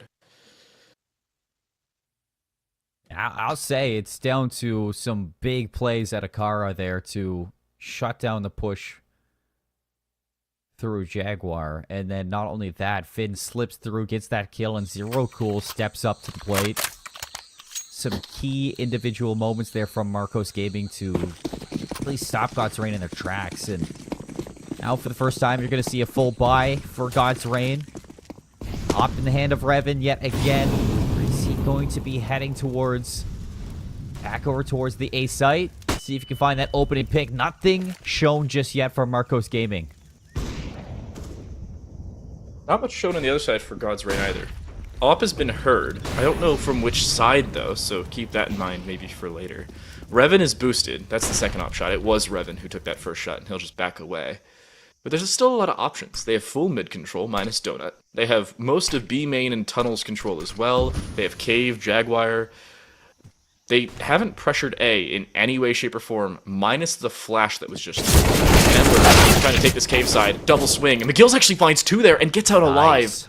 That's a massive 2-for-1 trade, and they know Crazy Gamer's here. They should know it's a B hit. But do they know? They should know, but do they know? Crazy Gamer gonna get end checked. McGill shot in the back. Crazy Gamer gets a second one. Nice rate on the defaulter, and the refrags from God's Reign gives them the A site. Crazy Gamer wants to go a little bit deeper. Ryder's gonna spot the cross with the op. Misses that shot. Revan. Opposite side. WP at the ready. The walkout legs him. So Marcos Gaming still a chance, a low one, but a chance nonetheless. Ryder is going to have to go for the large peak here. Both ops missing their shots. Zero Cool goes down, so Ryder now he has to decide, does he want this or does he want the op? And it looks like it's going to be the latter of the options, but he goes back in to see if he can ward off those two. And it doesn't seem like Marcos Gaming are going to find their fourth. It's the second round for God's Reign. It's still an insane swing from both Kara and McGill's. The fact McGill's finds 2 there is a near miracle, but God's Reign recuperated that to near perfection. They still kept their cave control while pressuring from B main, and they took the timing advantage to what they needed. Finding McGill's in the site, clearing him out of contention, and Marcos Gaming just couldn't find a follow-up. Because of it, now they're forced onto pistols.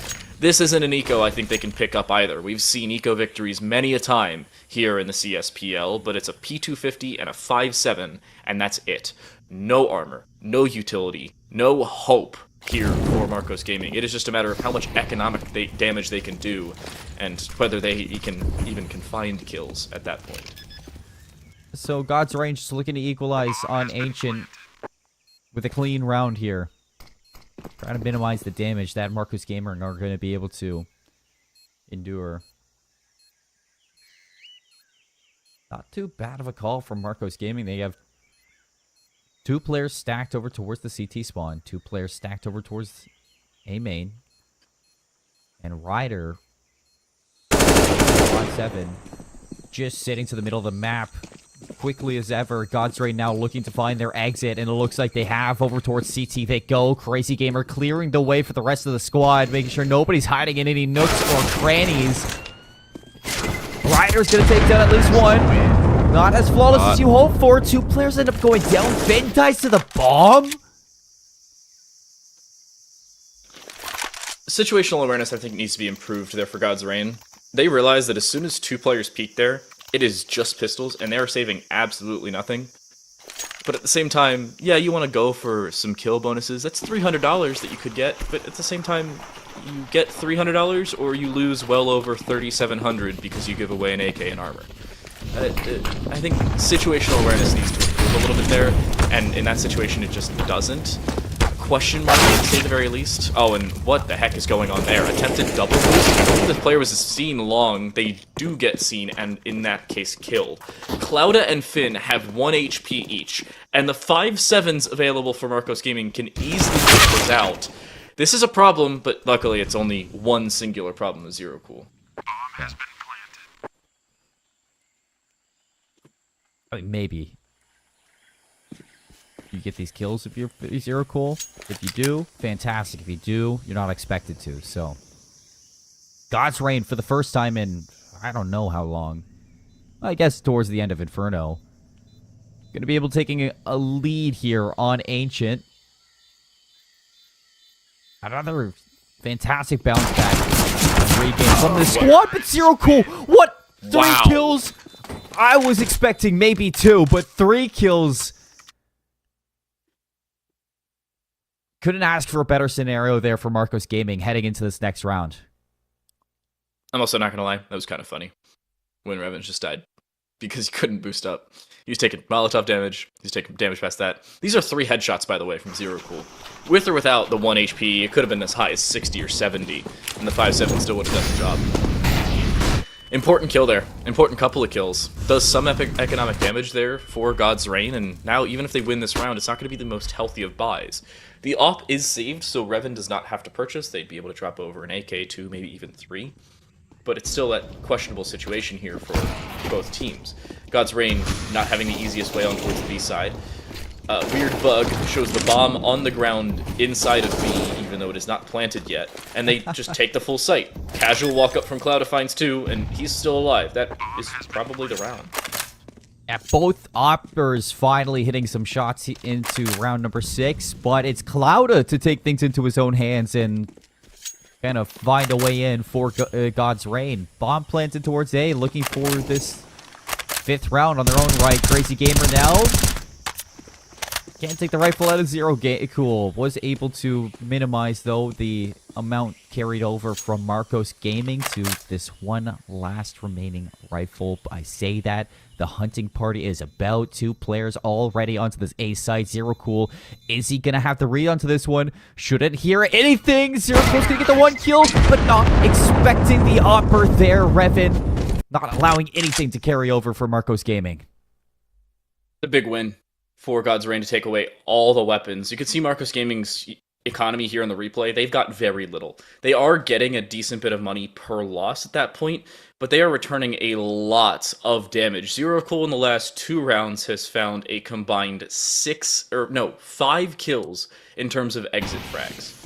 That is massive to do damage, but not to completely hinder the economy. And it's to the point where Crazy Gamer's on a Mac 10. I don't know why Revan doesn't buy him. Revan has $8,900. Just drop your teammate, bruh. But, I mean, at the same time, maybe they know that it's low economy for Marcos. I'm not. Yeah, they're probably reading into the Swift anti-eco. Finn. I say Swift. Suddenly, you gotta be thinking those shots at range. Kara chance to find a second one. Barely escapes him. This round is done and dusted. Defaulter should be able to recover that AK off the body of Kara. Wherever it is. In Red Room. And picked up, tucked away. Another kill. Another $600. All I'm hearing are money signs, dollar signs. Inside of the round here. And God's Reign are giving up so much. Now 6 exit kills for Zero Cool. This isn't doable. Okay, no, this isn't doable. They're just gonna post up still. It's still a lot of money gone for God's Reign. In the last 3 rounds, they should have kept, if I recall correctly, 4, 4, and 3, if not 4, 4, and 4 players alive in each of those rounds. If that was the case, they'd have minimum $10,000 a player, at least. But because Zero Cool has gotten 6 individual kills himself, and Defaulter just got 1 of his own, plus I believe an extra one in the pistol round we saw a few rounds ago, God's Reign don't have that same economy. Now I'm saying this as if Marcos Gaming are winning any of these rounds, and the economy is actually playing an important factor. But when Marcos Gaming, I'm assuming they will, win a few rounds here in the first half, God's Reign won't have the most safe of economies. You can see it's only really 2 players with money to work with. It's never a situation where you can say definitively one way or the other. Nice little nade does 50 damage to Cloud, extra 12 or so to Crazy Gamer, but they still aren't holding mid control because a default smoke from spawn basically just cuts them off entirely. Marcos Gaming just needed a round to stabilize, and with this rifle, they're hoping to a little bit cleaner. Unaware that Crazy slipped the net. Here it goes. Zero Cool. Can he get 2? No, just 1. Ember continues to press on. McGill's going to be on the flank. 2 players wrapping through Temple. McGill's gets caught, though. Revan heads up re into that one. Defaulter's going to get hurt. Revan looking to do the absolute most. Walking through Red Room now, looking to pounce on these players. All angles being checked by God's Reign. These rifles are not going to carry over. Finally, a comfortable round for God's Reign, and one where Marcos Gaming doesn't save a dang thing. Both instances this time around, and now it's God's Reign looking to be a little bit more consistent and confident on this T side. You could see taking full mid control really hindered Marcos Gaming. They didn't have a soul watching mid. They had one player sitting red, but it was smoked off. Their A main player was sitting in A main until that kill you just saw, and they didn't turn anything off. Now, in this case, they're trying to pressure mid, but no one's here for God's Reign. They have control of it, but it's God's Reign just switching things up.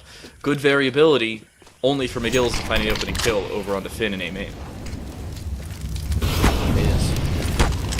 Similar situation to Kara. Ryder's gonna hold an MP9 over towards caves, but forced off from the Molotov. Crazy Gamer looking to do a repeat of what we've seen in the past. Crazy Gamer has been rocking this match so far throughout the grand finals. This time McGills is going to shut him down. Kara doubles down with the help of Defaulter.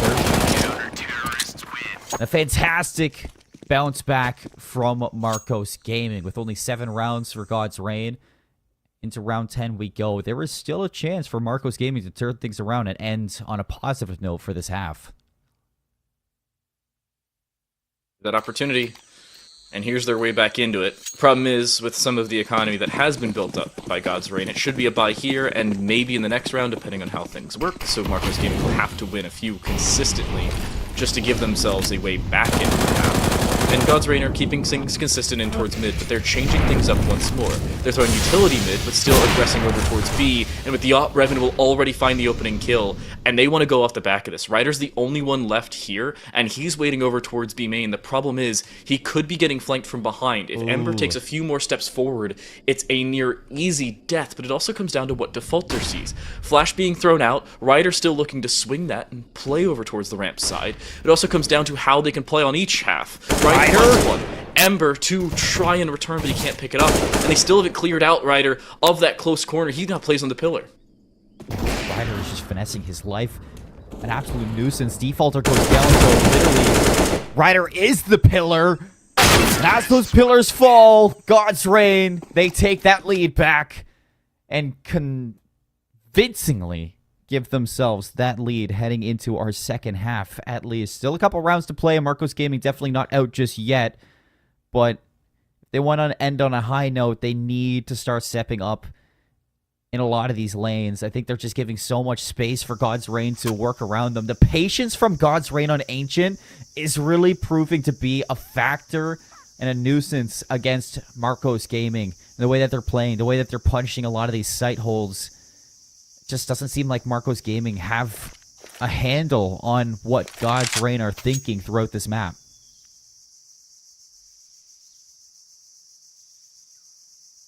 Marcos, they could buy here. Or we need a tech pause? No, they are gonna invest.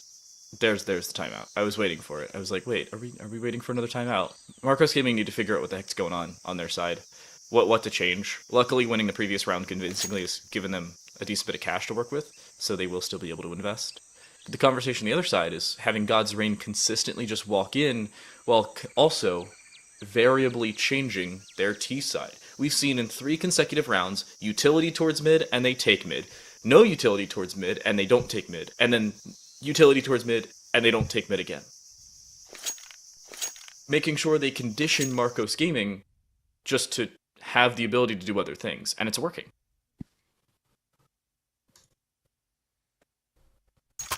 It is. I mean, you think about early on into this game, Marcos Gaming were leading.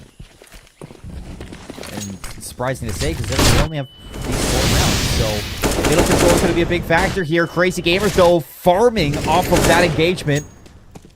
And Ember right alongside him to make sure that Marcos Gaming can do absolutely nothing. Mikhail's looking to re-engage. Back and forth trades, but it's still numbers for God's Reign to continue over towards A. Bomb rotating all the way deep into the spawn. So there is time for Marcos to hopefully spread out and look for clues. But once they do find them, will they even be able to win these engagements?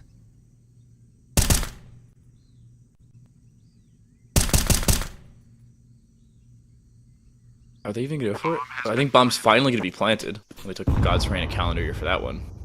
But yeah, Marcos aren't going to try for it. This one's a little surprising to me. Just, I mean, they could attempt. They have utility, a full belt of utility on Zero Cool. They have the op available. They have a kit. But opting better, I don't know what you gain out of this, other than just saving those guns. Maybe you give yourself an arguable chance in the eco in the following round. Maybe it's just not having the position. I don't know. I think a shot of it would have been nice. Just an attempt at anything. I'm surprised there's not that. Because they haven't really been good for saving these rifles either. Finn has been a demon. Rogue Ancient, not only that, the rest of these God's Reigns players have been so good at denying these saves. Luckily, it's the op that's carried over, but again, you're running out of rounds in the half to save. So I would have liked to at least see Marcos Gaming make an attempt at that round. I just think that God's Reign are starting to get a little bit too comfortable.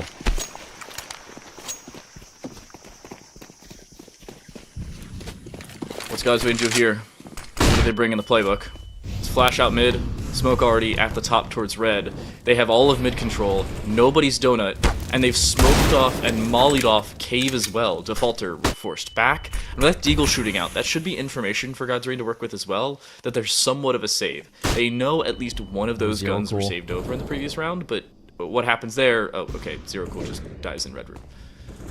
They leave a spot open. Crazy Gamer punishes. How many times do we see him just walking into the CT side for free?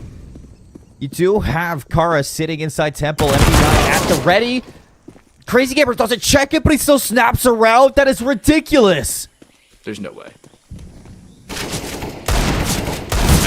just like that, you're probably looking at another run gone. Finn will nearly solidify it. McGills has the ult. Question is, does he save it? I don't think God's Reign are going to let him save it, and they don't have the money to reinvest into another off if he even tries for this. Smoke off to B main. He's being locked in from CT. He's being flanked from cave, but the caveman has not made any noise. Finn's about to swing him from behind, and he has no clue. Good setup from God's Reign. Keep his attention towards CT, make him keep looking over towards B main, and then just make no noise in the one place you're actually aggressing from. It works. They find all 5 kills, and Marcos Gaming into the final round of this first half are going to have very little to work with. Yeah, back on Inferno, it seems Marcos Gaming have rung the dinner bell, and God's Reign, they're hungry for a map win. Ever since those initial rounds here on Ancient, God's Reign, they find a little bit of success. They have yet to look behind them. They cripple the economy. They take over Ancient, and now they lead by 6. Excellent at a Zero Cool to start to push the advantage. He walks out for 2. Through the middle of the map, they have just denied God's Reign. Okay, that's one way to win your rounds. You just win your fights there for Zero Cool. It's a little glimpse back into Inferno where he comes alive for yet another multi-kill. They have B control. Should be a bomb plan here as well, where Evan's going to get it down. Where's this retake come from? One player focusing over towards B main, the rest all rotating in through CT, but where does Zero Cool decide to go through if he doesn't go ramp? He could very well, but Revan isn't looking in that direction. It's going to get him killed. He almost turns in time, but is not able to find the shot nor the information he needed before he falls. And Crazy Gamer needs to 1v4. He's going to be smoked off. The molly and the smoke will go off at the same time, though. And the bomb is planted for him in through that main spray if he can find it. Does he get walked in on? That's the real question. The long arm attempted, the spray through there for the first attempt, but he switches out to the M4, and he now has a second shot at spraying through, but he's just way too far left of center. Because of it, the stick will go all the way through, and Marcos Gaming will make it a 10-5 half. That's a scary round for sure. Crazy Gamer ending the half 19-11. Unless going down just before we finished that round. We didn't get to see him walk through that smoke. 10-5 at the half in favor of God's Reign as they head over to the CT side of Ancient. Just as a reminder for anyone who missed out on our map number 1 back on Inferno, it was Marcos Gaming leading at the half with a 10-5 lead, and God's Reign were able to bring it back. The only difference is, actually no difference at all, it was the CT side, or it was the T sides that prevailed for the early portions of Inferno. Now Marcos Gaming, guess they gotta take a little bit of a page out of their own books from Inferno, see if they can claw their way back, all the way back into Ancient. The pistol round here for God's Reign. Marcos Gaming are playing this like a normal default. Like, they don't walk around with pistols and only 3 players with armor. they have utility on both Defaulter and Ryder. Miguel's taking a fight in through mid. He's going to be able to start to split over towards B, but the problem is Crazy Gamer's already here with a USP in hand. Can he win the fight? That's the real question. Pistol rounds will never guarantee you anything, much less a way in, and Crazy Gamer already wins that opener, and he's quick to rotate back over towards his B side. The utility's good here for Marcos Gaming, giving them site control and a bomb plant that will be locked in, but the flank is already there, and Finn able for one, almost for two, but he can't find the kill. Low health onto Zero Cool, low health onto Ryder. Bomb gets planted, but at what cost? Now Defaulter gonna have to hold off the site for a little bit. Nice shots there from Defaulter on the 2. Finn, last alive. Ryder, so low, and it doesn't matter. He still walks away on top. A much-needed pistol round for Marcos Gaming to start working their way back into the map. The bomb going down was the most important part of that.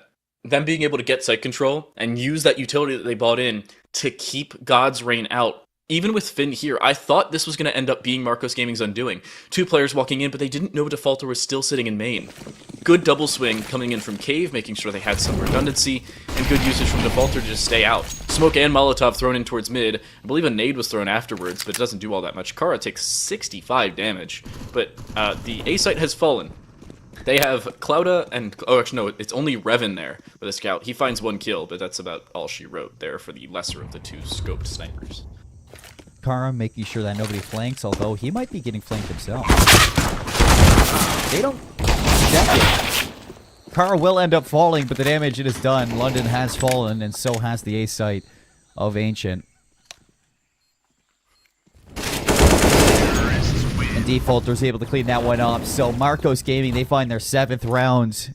And TTL, I'm starting to get a little bit of deja vu from what we've been seeing throughout these past 2 days. Marcos Gaming just yesterday on this map, and we made it a big point early on into our pre-show that they played Ancient versus LOT, and they were leading quite similar going into the half, and they were managed to have a little bit of a comeback onto their doorstep. They still walked away with the victory, but now they're gonna have to relive these moments from their own perspective. Kara with the MAC-10 runs him down, snaps over towards the second. I got no idea how he doesn't find that kill, TTL, but amazing from Marcos Gaming. That's got to be a miracle. There's no way. I think it was Crazy Gamer who was walking around with the deagle in hand. Doesn't find at least 1 on the flank there, much less 2. McGill's finds a few of his own, I believe 3 with the Tech 9. Nice little 2-piece and donut alone. And Marcos Gaming 3 in a row. This is going to be their first real hurdle, though. God's Reign will fully invest. They'll pick up every M4 op that they do so choose, and they'll have some utility to put behind it. Only 1 kit and no head armor for 4 players, but they're up against predominantly AKs plus an op, so it doesn't really matter.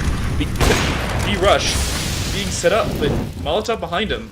It's only 1 player forward, and the second player to walk in, that's McGill's to quickly fall. Yeah, Revan gonna pick off 1.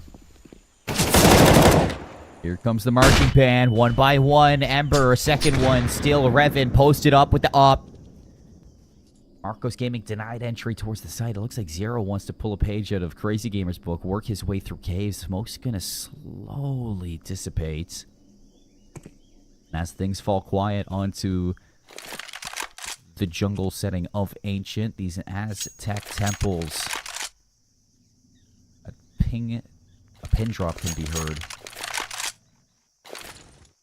But slowly, you can also start to hear the round fall out of the hands of Marcos Gaming.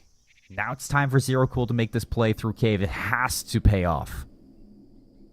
The problem is, they've already thrown the flash, so God's Reign still know it's going to be a B finish. At least they're still presuming so, and they're correct in that presumption. There are 3 players on the side of that smoke, which is going to be absolutely nothing. 1 for 1 there, but there goes Clouda with 2 of his own, and Ryder has the off. There's no chance with that in hand. He'll switch for the AK, only to fall just the same. Finn finds the last one, and God's Reign find the first real gun round. How many times have you and I watched around this tournament, seen an opera hold down an angle for a long time, missed the shot, gets headshot himself, and then it ends up trickling down into a lost round? I mean, that got a little bit close as well for Marcos Gaming. Not a round that you were supposed to win, but a round that you wanted to win. So 11-8 we go, looking to push right into the middle of the map. Kara Well, in default, their Tech 9 is all that Kara's going to be working with, but they get the better of one. If they can put a focus point onto this middle map player, take him down as well, Kara should be able to recover this rifle, but I like this play out of God's Reign to see if they can stop this from happening, putting somebody over towards B main. Again, investing a lot on one side of the map, though. This is another situation for God's Reign where I wonder, why is no one on A? Because Finn has not died on that side, at least not to my knowledge. They haven't heard anything towards B more than they have towards A. And Revan finally rotating back there, but now Marcos are not going A? There's no way, right? This is a fantastic read. Cloudo gets no information. He's going to wrap back. Still tucked away in the corner. Trickle discipline from Crazy Gamer. Wonderful play from God's Reign. Individually, wonderful play out of Crazy Gamer. The patience, it pays off in dividends. And that's going to force Marcos Gaming now into a position where they have to go A. No other option inside of their strat book. And already the rotation's going to be about. Revan's going to be posted up with this AWP. Finds that first shot. Goes back in, expecting a second player to swing right behind him. Zero Cool's going to get domed by Clouda through Temple. And Kara picks up the op, and he runs away. Fully disengaged setup for Marcos Gaming. I was questioning where they're going to go, what they're going to do, why they're taking so long. They didn't hear anything towards A. There was still a lot of pressure towards B, and yet they still take forever to make a decision. And then as soon as they had the perfect time to go A, they instead looked to focus mid. It came back to bite them. They don't clear Crazy Gamer, who finds 2. Nice trigger discipline there. And they just start to go into A as soon as the rotation's already here. Revan, even with an off there, is able to find the feet and then adjust to the head, or at least the body, up on tree. God's Reign back to back. That looks good.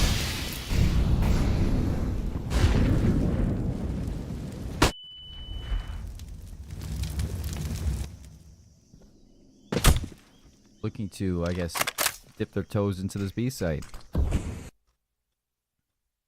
Would you say that Ancient is a wet map? Weather-wise? It has water. Yeah? It feels like a swampy kind of thing. We are in the Aztec Mountains, so it would make sense. But I don't know. If their guns are a little bit waterlogged here, and it seems like so. Ember sprays down 3 members. Clouda 1, Finn a second one, so easy anti-eco there for God's Reign. But the point I was going to is, I mean, it must be so uncomfortable to play 30 rounds on this map with wet socks.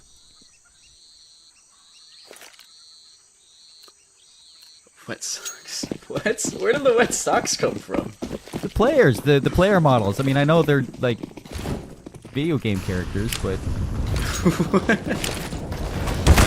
I mean, it's only uncomfortable when your feet start to get dry.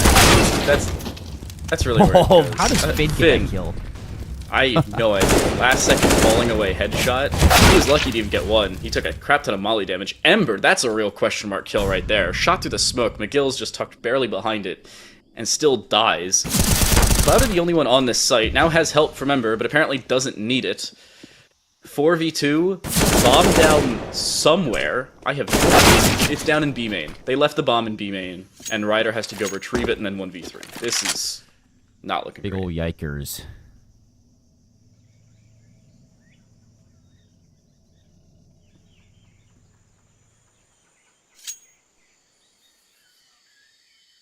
I'm not going to sit here and say there isn't a chance because there's still 50 seconds left. Whether or not Ryder wants to give it a go, that's the, I guess, more difficult of the 2 questions. Ember doesn't spot the cross. Bomb plant, maybe? There's no way Ember is going to get here quickly enough to deny the bomb plant. He's just not a track star. I've seen him run before, but he's not that quick. He's not that guy. They might be thinking he's saving soon enough. Ember's going to realize this one. Now Ryder, he's got to go. This is indeed a problem. Flashes out. Flank's already getting worked on. Crazy Gamer looking to cover all angles. Ember's already stopped him from moving over towards the caves and the spray through. actually lands onto Ember, so 42 HP onto Ember. Ryder, 1 versus 3. Bomb is down, time ticking away. Revin's gonna seal the deal. 14 rounds for God's Reign as they are closer to sending us to a map 3. Ever so narrow for Marcos Gaming, but it really comes down to not having that time. I liked the call from Ryder. What he wanted to do was clear out anybody who would have been on the backside of the site close enough to prevent that plant, but the problem was, in doing so, he exposed his call and allowed such a quick rotation to where he couldn't even set up a post-plant position, much less get himself forward enough. I want to see where this smoke's going. If he sets this up well enough, no way this goes to the door, right? Of course it goes to the door. That's so nasty. Oh, there's the gap. Never mind. Less nasty. But, you know, maybe a couple tweaks and it will go through the door. What a shot from Zero Cool.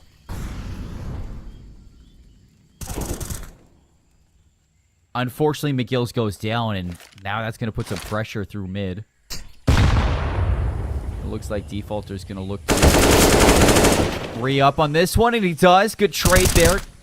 Keeps the advantage, but what's the reason? What is the reason to walk forward there without the information? Ember doing the exact same thing as his teammate. Back and forth trades, leaving this into a 2 versus 2. But Zero Cool on 28 HP, bomb in hand, nowhere close to Ryder. Fortunate enough for the team, Ryder's going to get that kill. Bomb's racing back over towards the site, and Revin going to have to pick up the pace as well. Revin just recovered a kit. Keep an eye on this, because Revin with this rotation switched to the up without any sound being made and recovered a kit. He still has only a smoke, but a smoke defuse is more than likely and or possible. It is planted for both players in CT, and both players occupying CT gives them a shot, but they may think that cave is the rotation. Revin has gone unnoticed, unheard, and this smoke will be everything. He sees the first player and will spray them down, but Ryder's still there. He tries to tap it. Will Ryder walk through? That's the real question. He's been seen in the corner. He knows where Ryder is, but the question is, does Revin swing quickly enough? He has the shots, he has the kill, and he will have the defuse ever so narrowly. It will come down to the wire, but Revin has locked it. No, he hasn't! The defuse timer on the top of the screen lied to me. Did he let go? He let go for like a quarter of a second. I think that may have been it. I need to see this all the way through. Producer, please don't cut the replay. I need to see this all the way through. I don't care about the next round. I think he was maybe uncertain that he got it. He tapped it once. Okay. Got the kill, tapped it. He only let go for like a quarter of a second. That may have been the determining factor, but you can see at the top of the screen, it looks like he has it. It looked like he had it. I don't know. Well, Crazy Gamer found an opening kill anyway, so maybe it doesn't matter. It is just a single round, so close but not quite. Still a 5-round lead, and 2 rounds from closing it out. So there is a positive still for God's Reign. Just unfortunate. I thought he had it. Double op here. Crazy Gamer just watching what an angle this is. I mean, such a ratty angle to be watching. From Crazy Gamer. Looks like Marcos Gamer going to try to make a noise, force him to get aggressive there, and he does. No way! He stuffs the barrel right into Jaguar, gets that kill. Whoa, with Zero Cool going down as well, things are just looking more and more grim. Crazy Gamer is going to end up falling, but Revin is right behind him. They recover the second op, though. It doesn't seem like they will, so, you know, maybe if you're looking for some kind of a silver lining, that second op won't be active inside of this last round. Possible final round of this one. And I've been talking about the economy a lot in this game. Here's exactly why. 2 Tech 9s, 2 Mac 10s, and a Galil. Not looking great. Marcos Gaming can make the best of a bad situation. They have a little bit of utility to work with, and it looks like they want to go on towards this B side, but Ember, even while that flash wasn't even aimed for him, by the way, will find the opening kill. Defaulter gets naded while vertical on that short side, and that may very well do it on the second map. Looks like we're headed to overpass, barring a miracle from McGill's. He finds a first kill, can recover the op, but ops may not be the greatest of situations to be in a clutch. Finds a second, that'll do it. God's Reign, 16-9. Here on map 2, overpass is where we will decide the Blink Entertainment CSGO Pro League. All right, so we got ourselves the grand finals, ladies and gentlemen. Welcome back to the desk. It's been a while since we've seen you guys, or you guys have seen us, because we actually can't see you. We're just looking at a camera. We should. But we should get like a crowd cam. You know what ESL does? Where they get like Yeah, no. the supporters online? We should get that. we should. But for now, we just have some banger matches to be watching through. What a way to seal the deal there, too, for God's Reign. Because at the start, I was a small little bit worried. Since we haven't seen them going into Ancient, we at least had a little bit of an idea of what we were going to get from the sides of Marcos. And heading into the start, Marcos were fantastic, riding that momentum off of the win in Inferno. But then you started to see those rifles get into the hands of God's Reign. And Crazy Gamer was getting away with a lot of, I guess, unchecked angles, you could say. I mean, I think the timing was just in his favor. He was reading the script word for word, bar for bar, and he was altering it to work in his favor. And I think there were so many missed opportunities there for Marcos that God's Reign were fantastic at capitalizing on. It looked much better in the later stages for Marcos as well. They had some difficulties in the first half that were mostly subsided by their quick-fire ways of just shortening Marcos Gaming's way in. But God's Reign really cleaned up. Yeah, they were up 10-5 and gave up 3 straight rounds in the beginning of the second half, but after that, it was just clean sweeps across the board. I think only losing 1 real gun round in the second half of play. They lost pistol, they lost conversion, they lost bonus, all of which because they didn't really invest. And then as soon as they pick up anything other than SMGs, they walk away with a quick round victory and then just double it and pass it to the next person or the next teammate or the next round.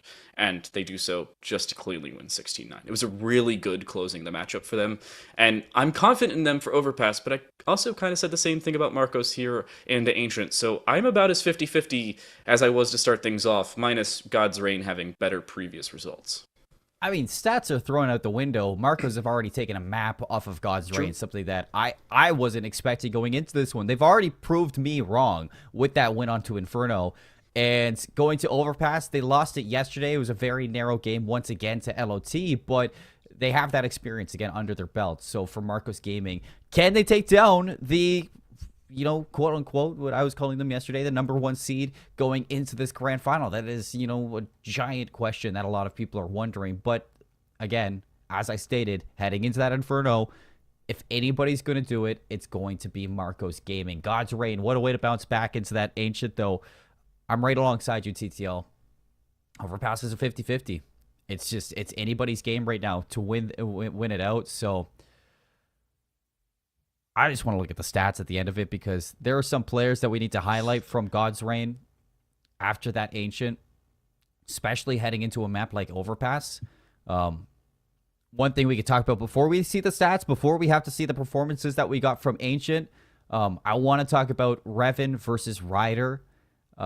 For a map like Overpass, we haven't really truly seen the one-on-one op duels too much. But when you head to an Overpass, this is where those op duels are going to be very, very apparent for both sides.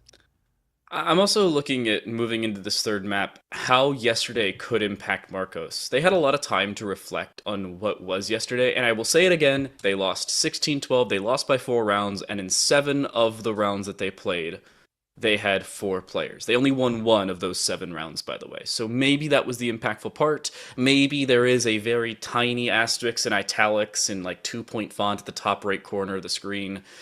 But that's not a guarantee, nor is it something to really bring up. There were still opportunities for them to come back, and they didn't. It comes down to how they can pivot. Does Marcos improve? Do they take better gunfights? Do they change their defensive ideologies? Only time will tell, but stats will tell us about how Game 2 went. You were talking about it, players to look at. Crazy Gamer, 25-16 in Game number 2. I believe he was the player who didn't have the greatest showings back on map number 1. He just completely flipped the script. Yeah. Look, folks, people lie, family lie, friends lie, stats, they don't lie. Crazy Gamer was balling on that 25-16. There were so many times when you would see that Marcos Gaming had a perfect setup on their CT side, and Crazy Gamer would get unbelievable timing to find a way into that site and always get a multi-kill to boot. So I think that's going to be a focus point for Marcos Gaming and a big thing to talk about. You know, what went wrong on their CT side for Ancient and how can they fix those mistakes going forward? They need to be a little bit more vigilant. They need to be a little bit better on their communication and make sure that none of those pop-off individual plays can happen anymore because it was very sloppy, I would say, on their CT side for Ancient. It also come down to side selection into map 3. Brief reminder, in our best of threes, a knife round will decide a side selection into map 3. So keep that in mind as we move forward, but it is time to move forward. It's time to take a look forward into our third map of play. There's no definitive way in which this one will or should go, but it's just up to the teams and how our third map will indeed head forward. We're going to head forward and send it to a break. When we return, it's Overpass to decide things and figure out a winner here in the Blink Entertainment CSGO Pro League.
Welcome back, everybody. This is it, the grand finals. Last map is upon us. We're headed to Overpass between Marcos and God's Reign. One team to rule them all at the end of this one. Time to light, and I couldn't be more excited to crown a legend at the end of these possible 30-plus rounds. Yeah, the benefit for both of these teams, alongside the two that fell in the semifinals, is they already are technically crowned as legends and have qualified for our second series of the CSGO Pro League. But in the meantime, it is just Marcos Gaming trying to crown themselves victors here in our first instance of the tournament. Already taking out B, already taking short, and already get the bomb planted here in this first pistol round. Looking good to start things off, and you always need to start well if you want to finish it off. Well, we might not be gods, you and I, or, well, maybe we are. Who knows? It's for you guys to find out and for us to figure out. But we should get a reign over what we have on this map. Overpass. CT side for God's Reign. CT side for Marcos. Pistol looking to go the way of Marcos as well, as they're looking to start off strong yet again to another map inside of this grand final. Map number 1. Inferno. Marcos Gaming. They win it just narrowly. 16-15, right? 16-14. Can't win 16-15. Yeah, I was going to say, that's impossible. 16-14. Anyways, back on Inferno, we head over to Ancient. It was a question mark for God's Reign since it was a forfeit win yesterday versus Firedup. Marcos Gaming, definitely not the best showing that we've seen on Ancient yesterday, so we were a little bit worried. And rightfully so, they lose it. They get smoked, 16-9. God's Reign, they beat them out. They make it look comfortable, and they make it look very confident heading into this last map. This step right here, so we're heading to a little bit of a tech pause. This step for Marcos Gaming was everything. Taking this pistol round time to light, getting your bearings once again as a team, and hopefully looking to expand on this position for the T side of Overpass. He said Overpass needs to be good for Marcos Gaming. Each team's CT side has looked significantly better in the last two maps. It's been 10-5s for each team in the maps they've won, and God's Reign winning their 16-9 to close things out. If Marcos Gaming don't have a good start to their T side, I don't even know if their CT side is going to be involved, much less ahead. It's a massive question for them, but of course, all questions will eventually have answers, whether it's via us finding things out here or just God's Reign quickly going to tell us how things will go back. I don't think this is going to be a round where they bring things back. They'll probably just save across the board and try and buy round 3. But they need to have their 5th player back in time to do that. Who are we missing? Revan. That's who we're missing.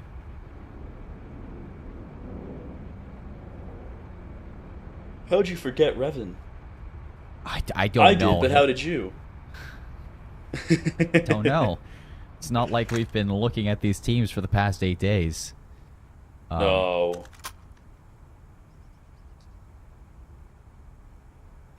Trying to see if we can get some updates here for chat.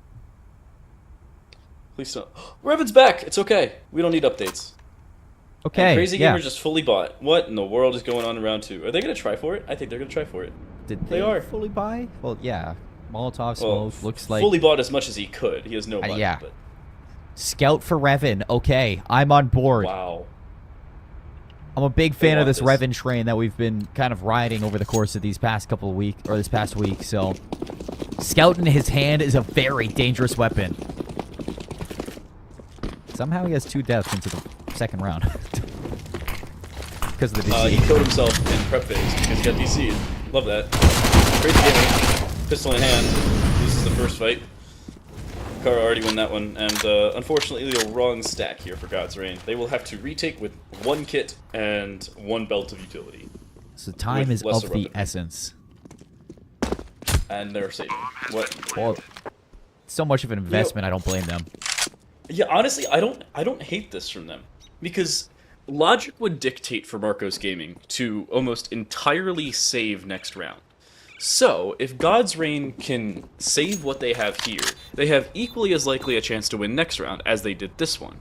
And if they stack properly, they have a shot. But if they give things away here, they won't be able to buy next round anyway. So, you know, why take the shot? I don't hate this, honestly. Neither do I. for Marcos Gaming. I'm surprised they're even taking a chance at this with how soft they are HP-wise. Ryder, the only one full HP, full armor. Not going to be walking into anything at all. So all is well between these two teams in the case of love and war. Right now, they are at war. 2 rounds for Marcos Gaming to start off overpass. They carry over a lot of that armor now. Minimally reinvesting. Crazy Gamer buys a smoke and so does Ember. Other than that, everything stays the same.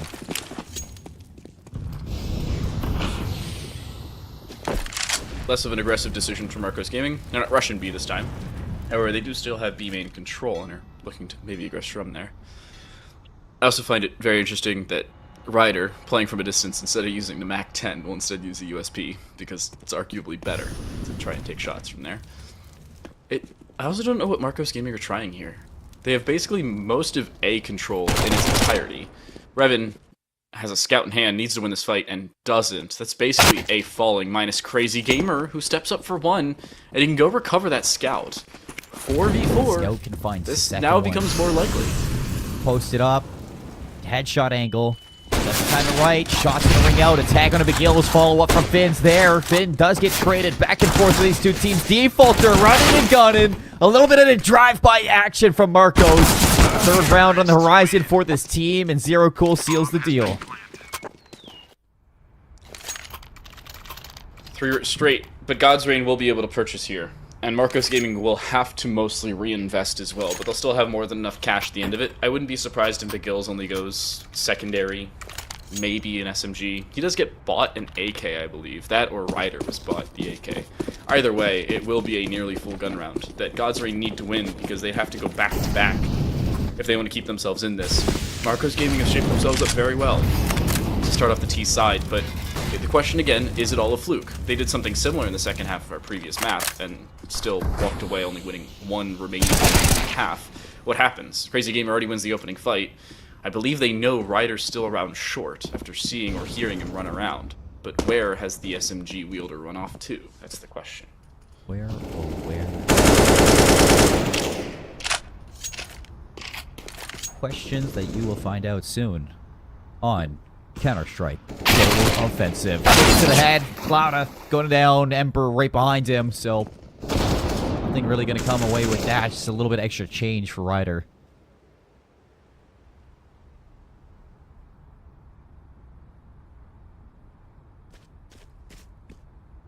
Where's Marcos going?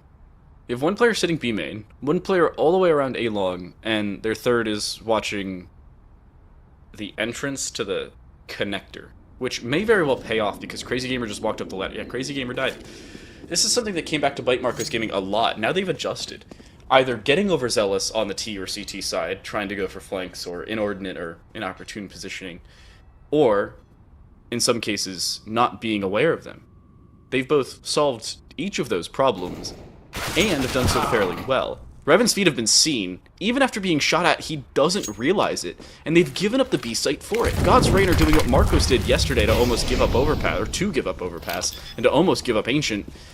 And they don't have short control, but they may not need it. Are they aware that short rotation is already here? No. Ember finds the opening kill. 2 versus 2, Kara's in heaven. Kills, does he make the full Raptor monster? Doesn't seem like he wants to, just gonna stick it out. Ember's not gonna have the read for this one. They're so focused on having control. Aren't gonna swing if they do. Miguel's gonna be here, good for 1. Now it's down to Kara. Bomb is planted directly for Kara as well, and it seems like they're gonna know that thing's gonna look up top. Doesn't matter, already chipped down low. 4 rounds for Marcos Gaming in a row. God's Reign are gonna be kicking themselves, TTL, for losing that one. I mean, you've cleared basically everything other than that far side of water, and at that point you have a smoke already on the bomb. Try and stick it, maybe the best decision. I like the opportunity to tap and back away, hopefully bait out a spray, but what you have to do there is you have to tap, sit in the smoke, and then swing as they're spraying. You can't easily swing them because they'll just swing and look directly at you. And that's exactly what happens. Marcos Gaming take full advantage and win their 4th straight round. Now they're looking to go long. Flash lands. Crazy Gamer wins 2 separate fights with a 5-7. Already a 4v3, just 20 seconds into the round. Outstanding start for God's Reign.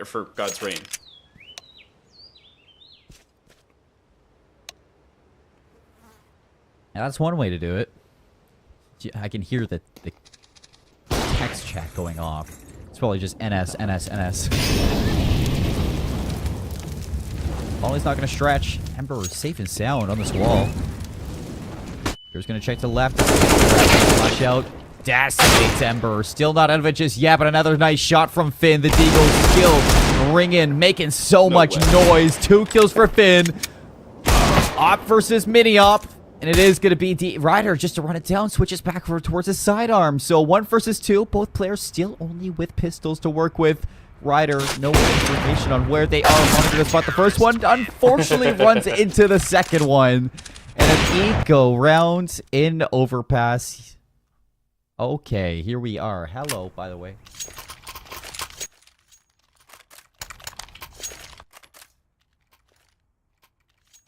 God's Reign taking full advantage of catching off an opening duel. Marcos Gaming. Now the question remains, can they continue with their dominance after just a single round loss? Not the end of the world for them by any means, especially because they are still able to purchase up. But it's still a situation of, can they show up past it? God's Reign, important eco round victory. We've seen a lot of these throughout. But you can see Kara walking in, they're just sending it on towards this B side. They haven't cleared out all that much though. They may not know that they're sending the defensive side, but Kara swings water and 2 players both looking the wrong way. I don't even know where Cloudo is watching, and he dies because of it. That honestly may not be too bad of a time to save either here for God's Reign. Even with that kill, I'd say save. It looks like they are. With knowing the information of at least one of these players, it should be quick to understand that God's Reign are going to be going towards the save. So already you see Kara on the hunt. Ryan for Revan. Ooh, nice shot. Second one for Revan to deny these rifles, I guess, for Marcos. Any sort of damage for both teams is very welcomed. And look at this from God's Reign. Or Marcos. Either one of them could do some serious damage to each other here. Just one small little wall blocking them off. Crazy Gamer only getting the one. Crazy Gamer just shot his teammate in the back of the head twice, and luckily it didn't kill him. But when he was taking that fight, he almost ran straight into it. In the end, it is still Kara's step up in the early stages that decides the round, but God's Reign do a decent bit of economic damage in the last half to at least make it a negligible round. I'm looking at the economy here, and God's Reign again will be able to buy up. Revan has a surprising amount of money, despite the last couple round losses, but it's still an odd position for them. Molotov does land, but straight into a smoke that dissipates it immediately. So connector control still mostly in the favor of God's Reign, and Marcos Gaming, aware of it, where do they go from here? They have 3 players short, 1 long, and 1 in the very back at connector. It seems like they want to finish B, but there's still 90 seconds of the round for them to make that decision. Kara banked the HE off the lip of that. 3 players just stacked the monster. They're going to meet each other on the other side of short. Holding hands, maybe. Unfortunate for Marcos. Yeah, Finn just lines them up. Ever so patient on this activity. Finn walks away with 15 HP. Zero Cool elsewhere. Gonna find a trade onto Crazy Gamer. Wait a sec. Revan just made noise. He didn't unscope, but what he did was he threw out a bit of utility and then stopped throwing it, which still made a little bit of noise. Zero Cool is aware of it, and he finds the kill because of it. Valiant effort for the swing there, but it may not matter. Zero Cool flies 1. He's getting reswung by 3 separate players, but the multi-frag will not come through. God's Reign will win their second, albeit narrowly, but keeping 3 players alive is still pretty decent. If only Zero Cool had the bomb. Completely different story right here, but he has to fight this one. And okay, God's Reign, second round, gonna be picked up. Timeout called immediately from Marcos Gaming. Not for Revan, but you look, Marcos Gaming, probably from what we missed, they're coming off an eco round win. You look at this buy, they have all AKs, so let's see if they can get back to form. Honestly, shout out our players as well. The fact we only missed 1 round, and it was an eco round. That's pretty good to get things back underway. Unfortunately, our producer's PC crashed, hence the reason that we did lag out for a apologies for that one, but we are back underway. And so is God's Reign. They are not stopping anytime soon. A 4th round now found, in similar position to that of the previous round, where a good start without all that much to return. And Marcos Gaming, this is a full investment for them, yeah, but they have no utility. Crazy Gamer, timing, he's dead. Ooh. I mean, a little bit of taste of his own medicine from back on in Ancient. Yeah, I mean, these players have been fighting their own battle inside the game. We've been fighting our own battle outside of the game. Thoughts and prayers to the tech. And we thank you for your understanding throughout all of this and your patience.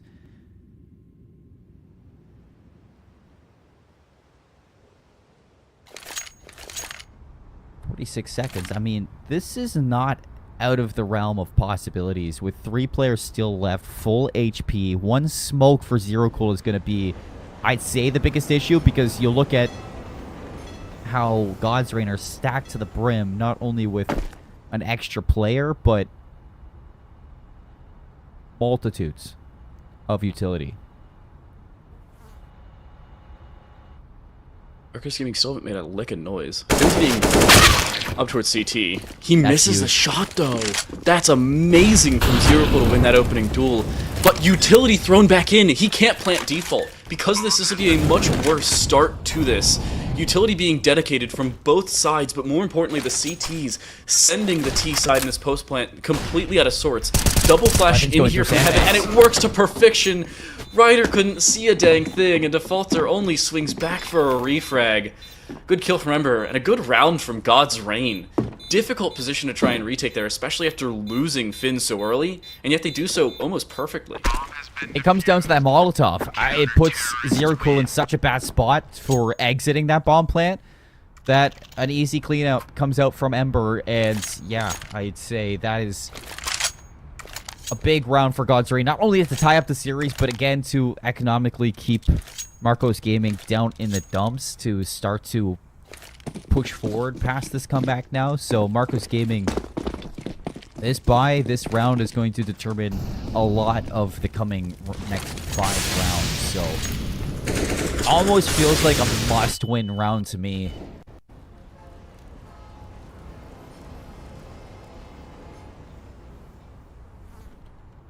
They have to go for it, but how are they going to do so? Again, a B-Rush seems to be the call. Good utility usage, and could nade back, does some damage, but they're not able to find kills off the back of it. 4 players flash by that flash thrown back in, and Ember wants to refrag. He actually finds 2 off the back of it, and that nade may very well find a 3rd. It lands, but only does about 60 damage onto McGills, who's stuck here in the corner. He's swung to death here. He dies just the same. Ember finds 3. Finn for 1 as well. Defaulter in a 1v2 clutch situation. Possible, sure, but there's a player heaven, and Ember has approached close. There's no way Defaulter clears this, right?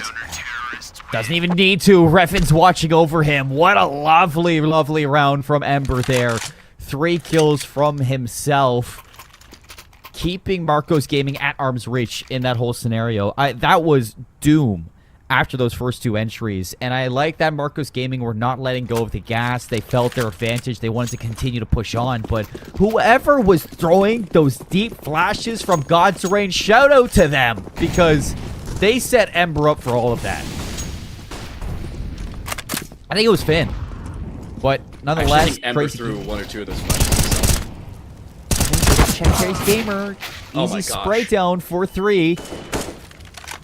A little bit of damage done to Marcos Gaming, who forced up.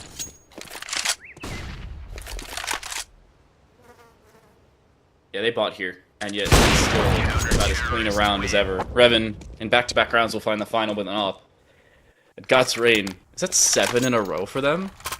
That is, right? 7 in a row and 3 players on $1,600. Might I add. Yeah. So, no matter what way you spin this going forward, it is going to probably be God's Reign with all the advantages in the coming rounds.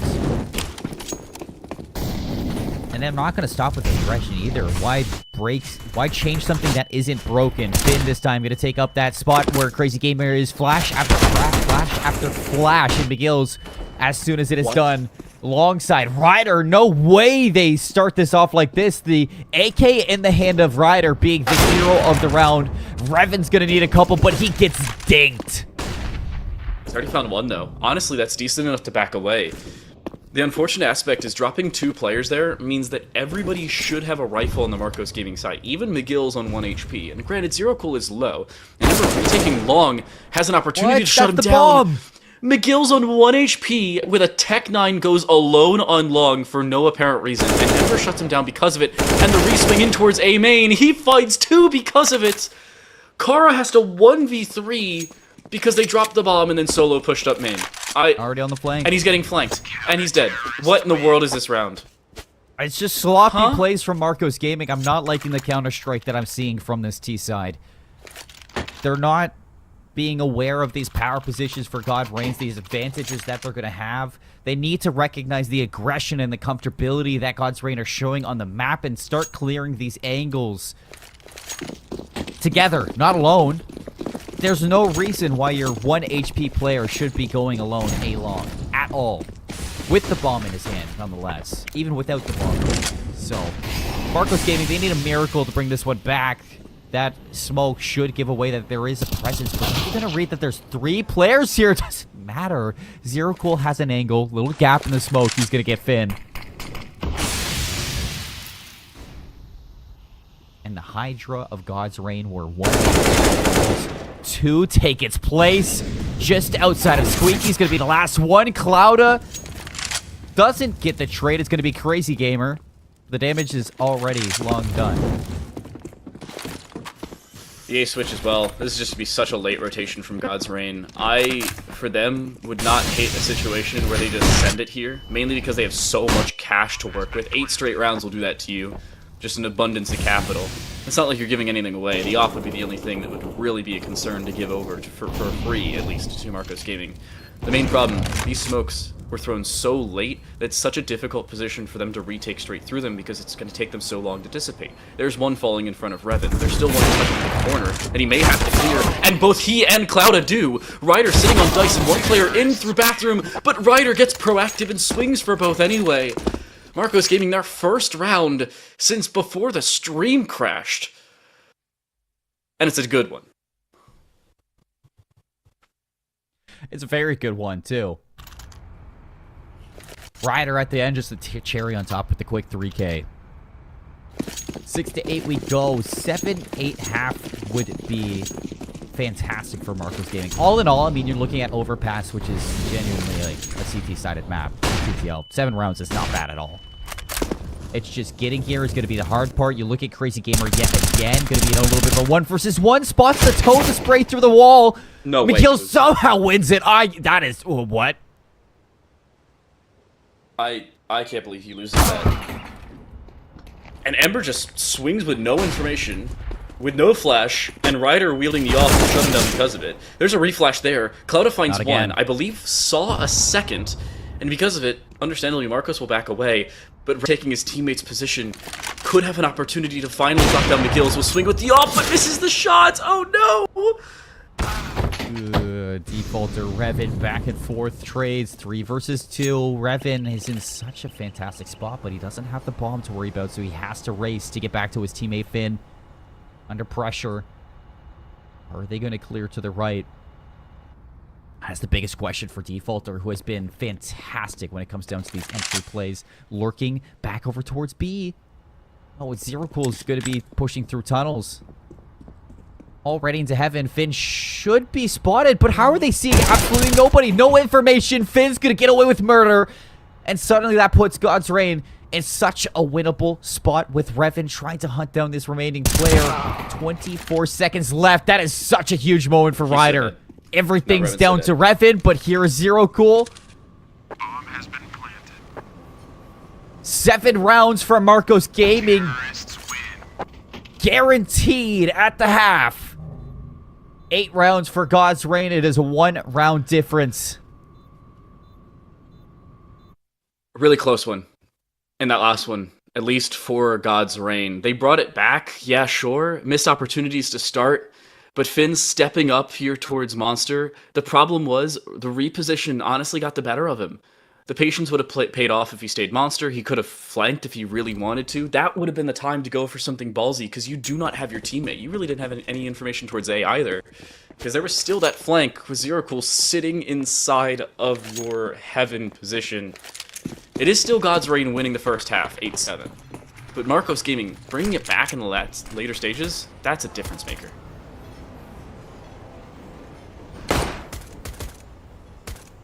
The rounds have been very fortunate for Marcos Gaming. One round here ties us up. Bonus round gives him the lead. Through Crazy Gamer. Oh, he's going to go out there. Upgrades to a USP as well. And slowly starts moving over towards A. He is just picking away at these players, keeping all the attention on him. Here goes Sandbags. Good for one, Carl for two. What? Marcos Gaming are in full form right now. But they haven't seen anything towards long, and in doing so, they've given Crazy Gamer a way forward over towards A. He's going to swing dice, and he finds one. Second player, Dumpster, he needs to win that fight, or at least keep their distraction over towards this A side, because his teammates are not rotating just yet. They are going to take a very long time to get here. They'll still have time to get the bomb onto either site, just by about 8 seconds or so. But it really comes down to that timing. At this point, they have to go B, and they've stopped making noise on B just for the rotation to go away. They're going to be able to get this bomb down, but it's down to Zero Cool to try and shut them down. He may have thought that was a flank, but instead, the bomb goes down there, and Crazy Gamer, he's going to run for the hills. Does Finn stay alive long enough for his teammate to come for support? Do they know it's... They do know it's planted to be. Finn... Yeah. He's got to run. He's got to run now. Finn is going to be taken down. Crazy Gamer, he's on his way towards water. Marcos Gaming with their kit. They're just going to stick it out for the defuse. Zero Cool puts him 6 feet under. And Marcos Gaming, we got a tie game right now, TTL. Folks at home watching, tuning into this grand final. This is the last map of our CSPL Pro League number 1. Are you not entertained by these two teams? I mean, this is incredible Counter-Strike. This is as close as it gets as well. 8-8 with the team on the losing side of the first half, winning the pistol, making it as narrow as it can be in this stage. And you're looking at God's Reign and saying, do you go for this? For them, yes, they absolutely do. We saw them do this in the second round of the last half as well. Still invest even well on the CT side. The benefit of doing it on the T side is you have that bomb plant. Most of the time you get $1,900 for the loss bonus, but when you get the bomb planted, it's actually $2,700 plus $300 for the bomb planter if they find one, and $300 for any kill you find. So benefits across the board for them, and they're taking full advantage of them. Galil's across the board, they're just walking onto A. They have the weapon advantage. They can't find that opening kill. Not going to be dropped there from McGill. Is going to burn a little bit extra time for some rotations to be abound. Bomb's going to get recovered by Finn. Are they still going to be going for this one? Yes, they are, as Finn is looking to join his comrades. So has Defaulter. Now there's a triple setup here for Marcos Gaming. Smokes are out. But it doesn't seem like God's Reign wants to follow up with it just yet. They're just cutting noise, burning, and drawing out some of this extra utility. Extremely patient play from Marcos. No reason to get over aggressive, no reason to put themselves out of position. Only one player long. This is a split, but only barely, and really on a technicality at that point. But the patient play from Marcos Gaming has not exposed anything. One player was seen towards the backside of Dice, and that's it. Second player now seen towards Truck, and both those kills go their way, but they don't know McGill's is waiting backside the armored car, and that's what comes back to bite them. Bomb plant will go through. McGill's gets 3 on the round, but he can't get any more. And the flank now fully coming through from long has been seen, but Zero Cool still wins that fight, and Crazy Gamer in a 1v2 clutch. His best hope is the Galil, because the bomb, I don't think, is planted for him. It is not. 150 HP combined between these two. Defuse can't for Kara. Crazy Gamer slowly edging away outside of the bank. First one's going to be denied. 30 HP left for Kara. Zero Cool has to go! And Crazy Gamer with the 1 versus 2. 9-8. They take back their lead. Watch this. This is a smart play from Crazy Gamer. He finds the first kill and then tucks into the corner. Zero Cool is going to know that a lot of damage was just done. So what he does is he gets aggressive, but his thought process right now is, oh, Crazy Gamer is tucking into the corner. He's staying away. He's trying to bide time. So he's going to presume that he has to swing aggressively, and he's going to presume that Crazy Gamer's going to get stuck in that corner. Instead, what Crazy Gamer does is something crazy. He lives up to his name. He just gets aggressive. Might as well take the fight to them. It's swing or be slung. In this new world, he takes advantage of it. Defaulter wins the opening fight there as well. And the reswing coming through connector, it works. Clouda only finds 1 kill, and Kara finds a double. That's more weaponry here for the CT side. They have given up the entirety of the A site for it, but this rotation, the CTs are going to win that race.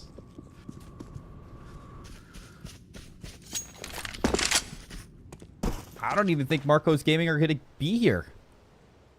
They're kind of here. Not enough to stop the plant. Gozerain are giving them the time of day. Crazy Gamer, you're going to have to clear out Optimus. Defaulter already in bank.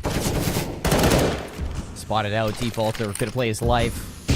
Great ball. But you got to call into Kara to make it play. And Kara's not going to have time for this flank. Grenade. Now or never.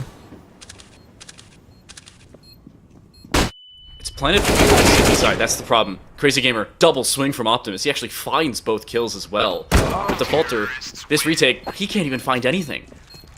You could not have played that post-plant better if you're God's Reign. One player holding one angle, the other on the opposite side. If they didn't think a flank was coming, they took the gamble, and they were right. They take advantage of it.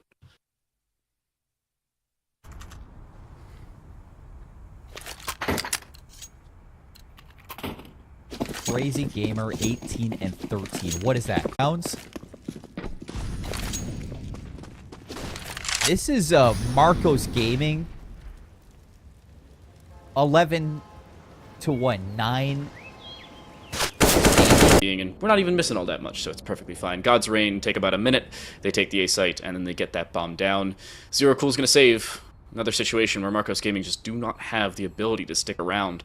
And God's Reign, 12 on the board now, as they're not looking to give up all that much more on their way of taking the grand finals.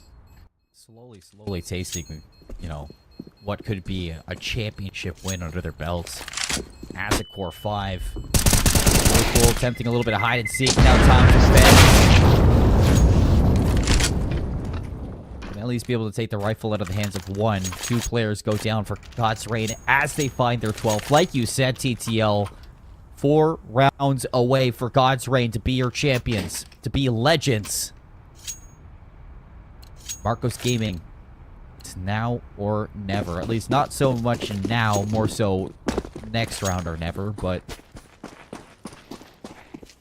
they're going to go for the Deagles, and I'm just going to sit back and enjoy this ride, because Deagles are fun. Oh, they're going. They're about to send it. Wait for a flash. Flash over top. There's walking. Try to plant anti-flash. It's going to fall down. There is a return frag. They know the third player's here. You blink and you miss it. It's another situation where 4 for 1 in the early stages, and Crazy Gamer finds a double over towards short. That's about as quick as it could have been for God's Reign. Now it's now or never. Yeah, just a bit. For Marcos Gaming. Especially so because instead of 4 rounds, it's 3 rounds left for God's Reign to be considered your legends. Here in the CSPL, presented by Blink Entertainment. So folks, sit back, relax, enjoy the ride. I hope you have your snacks because it has been a crazy one. Finn's going to be pushing into short. A little bit of pressure here. Molotov's going to be down. A little bit of damage at the Revan and Finn, but it's not going to stop them at all. The boost up from Kara, a little bit late to the call. Still chance to find this kill. And yeah, Clouda gets beheaded by Kara.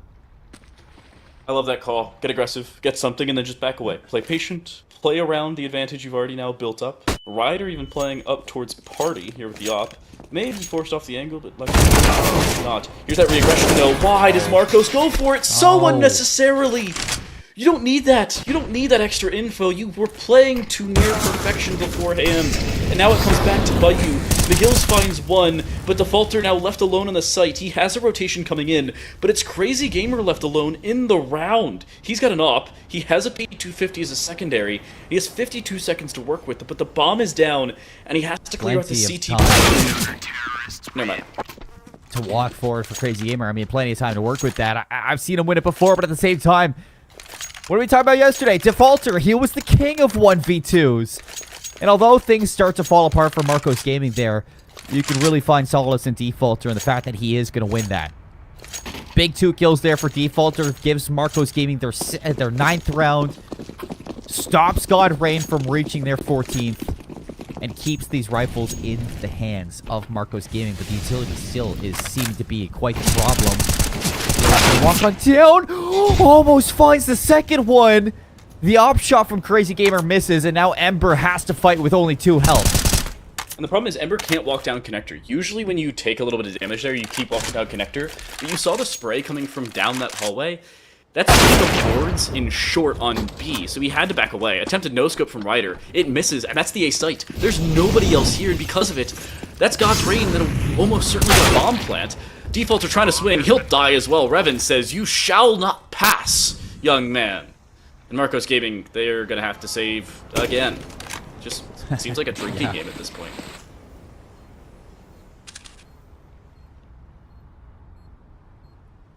I would be messed up after that, by the way.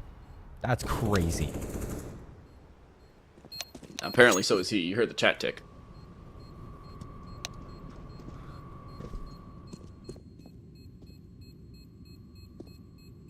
Who here is saying you shall not pass? Gandalf. I mean, in the game. I know that. I'm just trying to figure out who the Balrog is. Oh, I don't know. I just heard chat tick. Chat's been ticking all game. There's That's some true. wild things happening. And I think these players are just stunned sometimes at what's going on. Looking at the board, 9 kills for McGills, 11 kills for Kara. Kara, who was such a big impact towards the end of Inferno for that win for Marcos Gaming. Almost a non-factor at times here. FAMAS in hands. You're going to need to see these players start to step up because God's Rain, again, edging closer to victory. Set up for a default.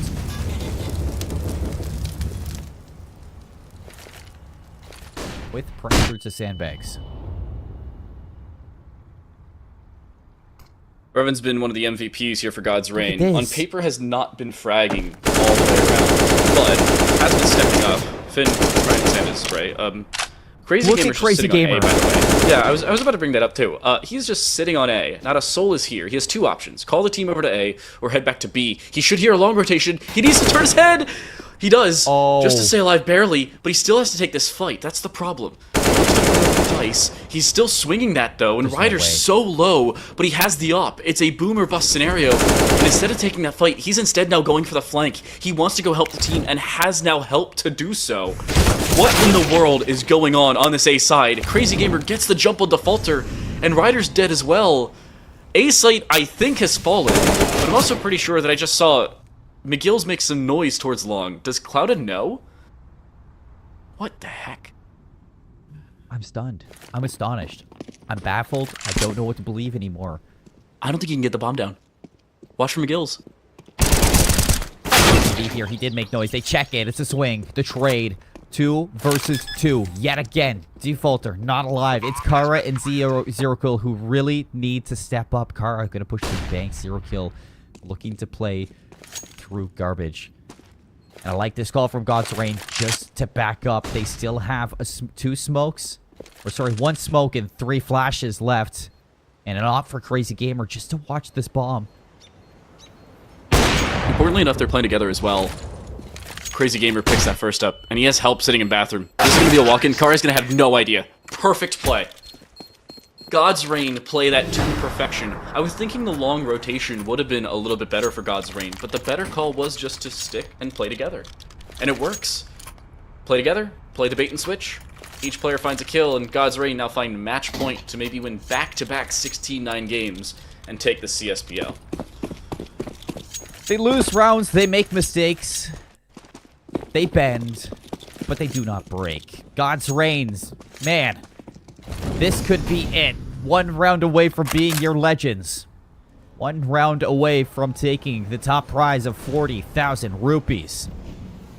Marcos Gaming struggling to find the point yet again. Zero Cool gonna be here. Can't find a second one. Ember's gonna double down on the inside of it. It's Defaulter. Last alive. 8 HP. Last alive for the whole team. Now that McGill's has gone down with a FAMAS, he has to do everything. And Clouda looking to run him down through the smoke. Your champions. God's reign. Gods, they shall reign.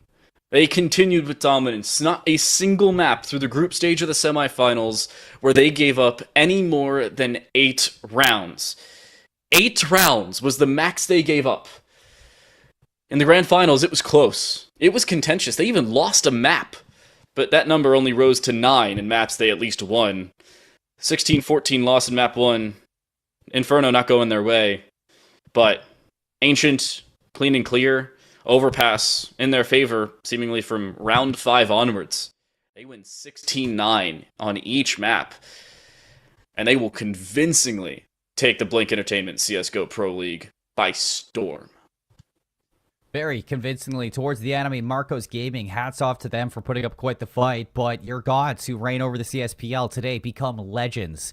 And wow, what a showcasing for them too. A team of 5 who, from my understanding, haven't had too much time together as a core 5 leading into this tournament, but plenty of veteran leadership across the board when it comes to their individual skill. And each player at different times across all 3 of those maps were able to showcase it, put in the work, and come out victorious. Time to light. I mean, we could talk about an MVP when we look at that scoreboard, but right away, I don't know how you're feeling. I'm saying Crazy Gamer. I'm looking at Crazy Gamer or Revan. Crazy Gamer had a lot of consistent pop-off potential and did multi-frag more often than not. But my real look at was how Revan was able to open up rounds. Crazy Gamer gave him the space to do so, which I think it puts him in front, but Revan was actually the one with the up on a consistent basis. It is an up, it is the one-shot potential. It also does mean that Revan on paper will be a little bit lower. You said stats don't lie, but stats sometimes also don't tell the full story. And I think that's what we're going to find out here. I can basically lose count of how many times we saw Revan take a site, take a round by storm, sometimes on his own, and yet he'll probably finish with less than 20 kills in a game they won 16-9. Because he did it last map, he'll probably do it here. I'm not surprised, but I also do have to say Crazy Gamer, because of the stats, because of how often he would frag out, and because of the ground they gave, or because of the ground that he gave the team, whether it was just a couple rounds ago, taking the A site virtually alone, that basically puts him out in front for that MVP. It's a toss-up between the two for sure.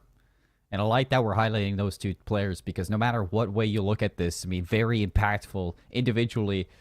Each player had their own chance, but you're right. I mean, those 2, their impact just sets them apart from the rest here for God's Reign, who take it in a 2-1 victory here for the CSPL Blink Entertainment Pro League number 1.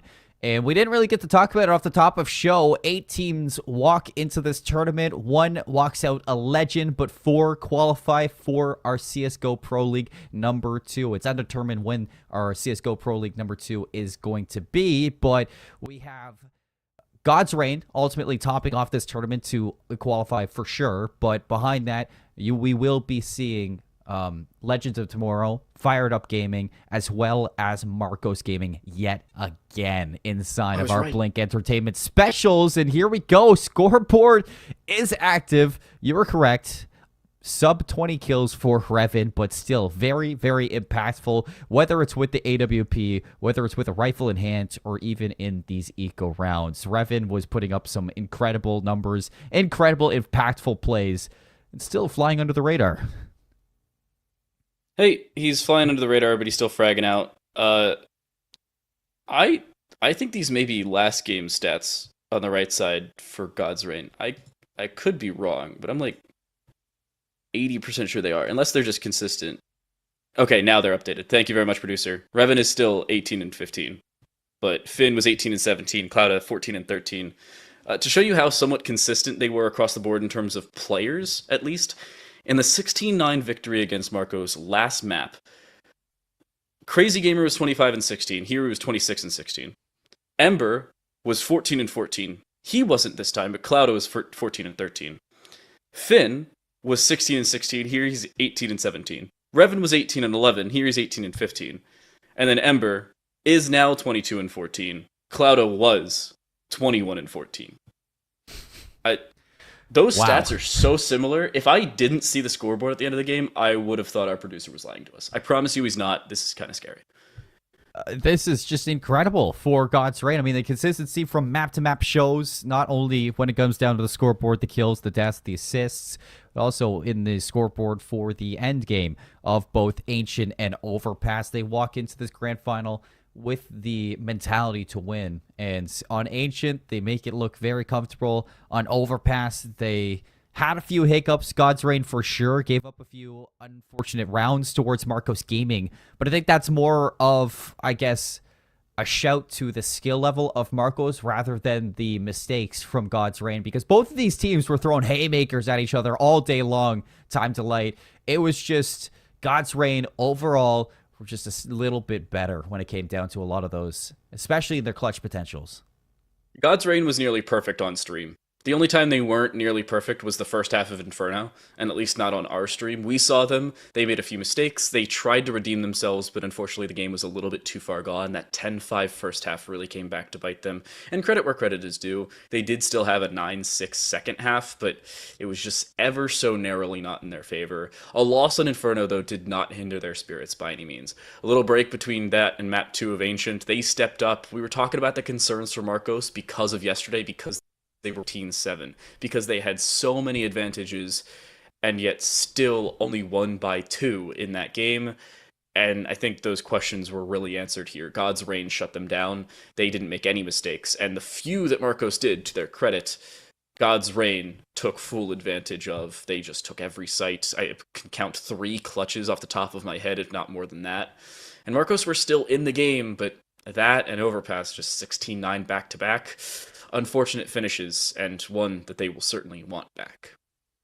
Just trailing a little bit behind this one. It's not the last we're going to see of these teams either. Like I was mentioning before that scoreboard, it is going to be another CSGO Pro League to look forward to, or CSPL number 2, undetermined on the dates, but we will be seeing God's Reign, Marcos Gaming, Firedup Gaming, as well as LOT once again here for Blink Entertainment. I want to give a big shout out to Blink Entertainment for putting on this league, being able to showcase these Indian players and these Indian organizations, as well as the teams. I want to give a big shout out to our partners, our media partner AFK Gaming, our radio partner by FM, our community partner Clan, and streaming partner Gile Games Watch, alongside our smart lock screen partner Glance, for helping put on this broadcast. None of it would be possible without you, as well as huge shout out to our giveaway winners for our clan coins. You yourselves, you might know from watching the Hindi stream, I'm not sure if we were giving away any of those clan coins, but we have been all across this week. So big shout out to anybody who has won over the course of this Pro League, and I hope to see you guys back. Time to light. Any finishing thoughts before we step away?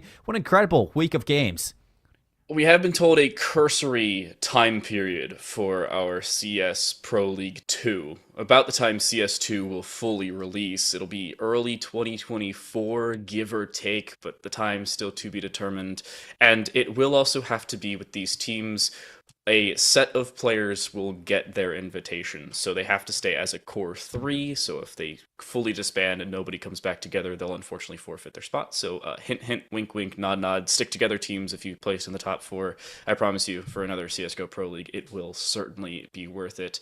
But like you said, a massive shout out to Blink Entertainment and all of our partners keeping us through this one. Also, a massive shout out to our production staff, the admins, the observers, making sure that we can bring the streams to you. Without them, without our partners, without Blink Entertainment, none of this would be possible, and we wouldn't even be able to bring you an extra language of a stream. That's one thing that's always fascinated to me.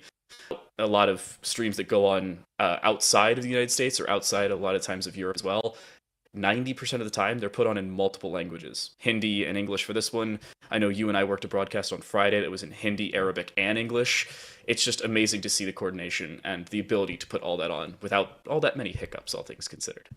Lovely, lovely people, skilled people, and a fantastic, fantastic team to put all this on. But for folks, that's going to be everything from here at the CSPL. Our champions, God's Reign, reigning terror over at the competition. For now, have a great night, everybody. Can't wait to see you all next time. Keep holding it down.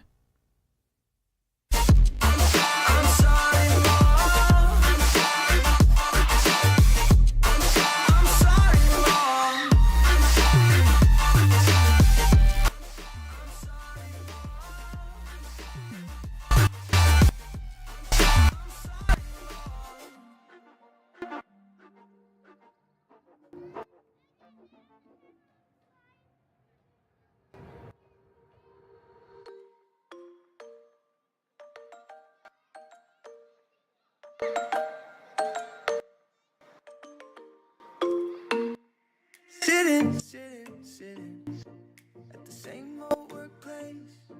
What's the point of this chase? To just bite our own tail. Wishing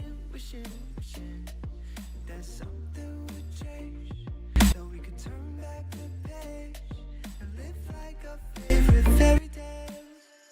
So a love so free in a world of our fantasy, flying on dragons through sky high city. These are childhood dreams. It's how we used to be. When we were kings and queens in our childhood dreams. Oh, oh, oh, oh,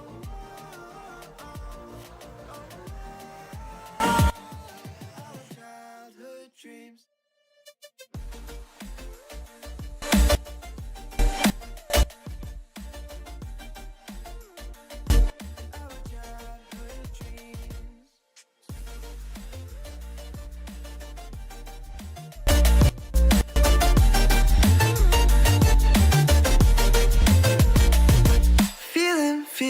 Feeling, I feel so lightweight when I think back to those days, but then we went our own ways. I'm thinking about what needs to change, that we could turn back the page and live like our favorite fairy tales. So a love so free in a world of our fantasy, digging up treasures and sailing across the sea. These are childhood dreams. It's how we used to be when we were kings and queens in our childhood dreams. Oh, oh, oh, oh, oh, oh, oh, oh, our childhood dreams.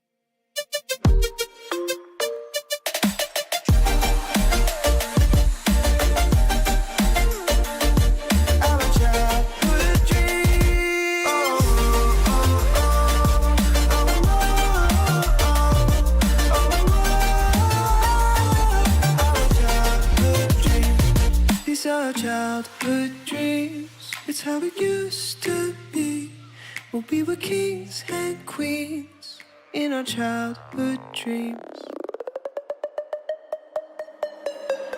Every weekend is the same. I'm the one you try to claim.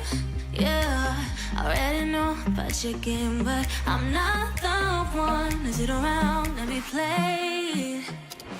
Call me up with no shame. All your words sound the same. Yeah, I already know about your game, but I'm not the one to sit around and be played. If you come around just to play me, don't bother, cause you're way overdue. Don't even try to convince me. Don't bother, cause now I see you through.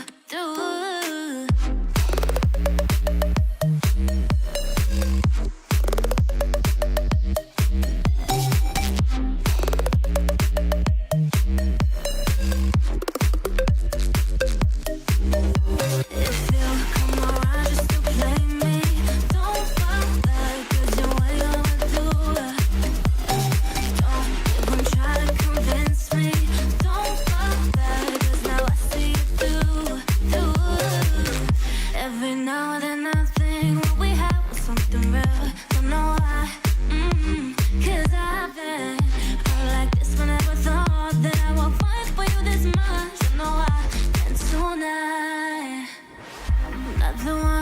be blamed.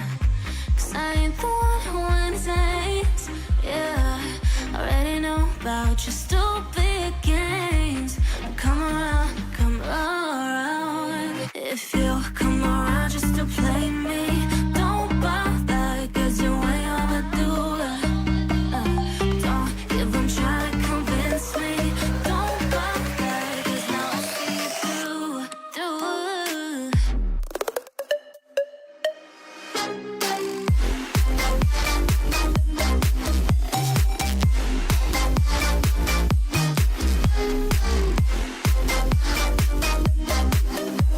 If you come around just to play me, don't bother, 'cause you ain't gonna do it.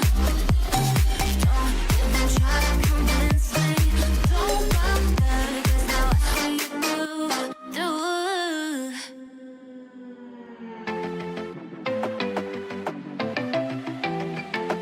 I want you to come over. I wish that you would come and give me something to prove. Won't you pull me closer? I think that I'm obsessed with everything that you do. I'm waiting, trying to be patient. You look like a painting. It's so frustrating. I hate it, yeah. I probably shouldn't say this. I probably should erase it. I probably shouldn't say this. I wanna be with you. If that's the last thing that I could do, I wanna be with you. If that's the last thing that I could do, call me a fan. I'm living, give me your hand.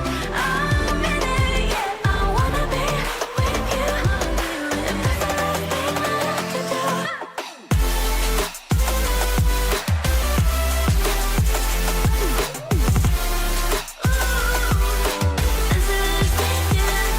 We've been making magic, and sometimes I get nervous but too good to believe. I don't know how it happened, but baby I'm ecstatic that you're sticking with me. I'm waiting, trying to be patient. You look like a painting. It's so frustrating. I hate it, yeah. I probably shouldn't say this. I probably should erase it. I probably shouldn't say this. I wanna be with you. If that's the last thing that I could do, I wanna be with you. If that's the last thing that I could do, call me a fan. I'm living, give me your hand. I'm in it, yeah. I wanna be with you. If that's the last thing that I could do.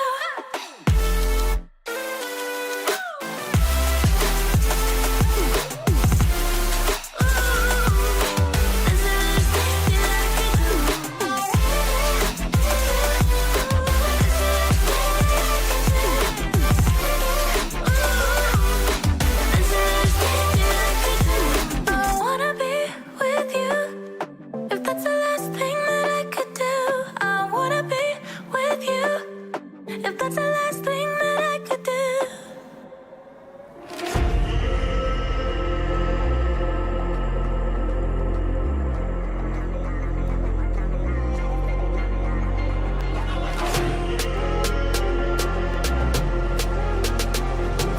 This ain't what you want. This ain't what you want now. This ain't what you want. Who alive can't put me in a box. I redefine any definition you got. I am the tiger, I'm making steps to the top. The flames, I whip it up, you just gotta hand me the rock. Take a seat, you cannot stand it. All I know, the flow harder than a Scotch bunny. Don't try studying me, you cannot manage.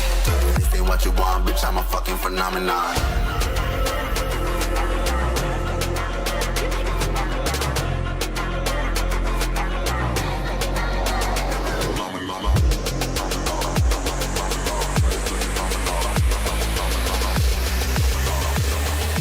This ain't what you want, bitch, I'm a fucking phenomenon.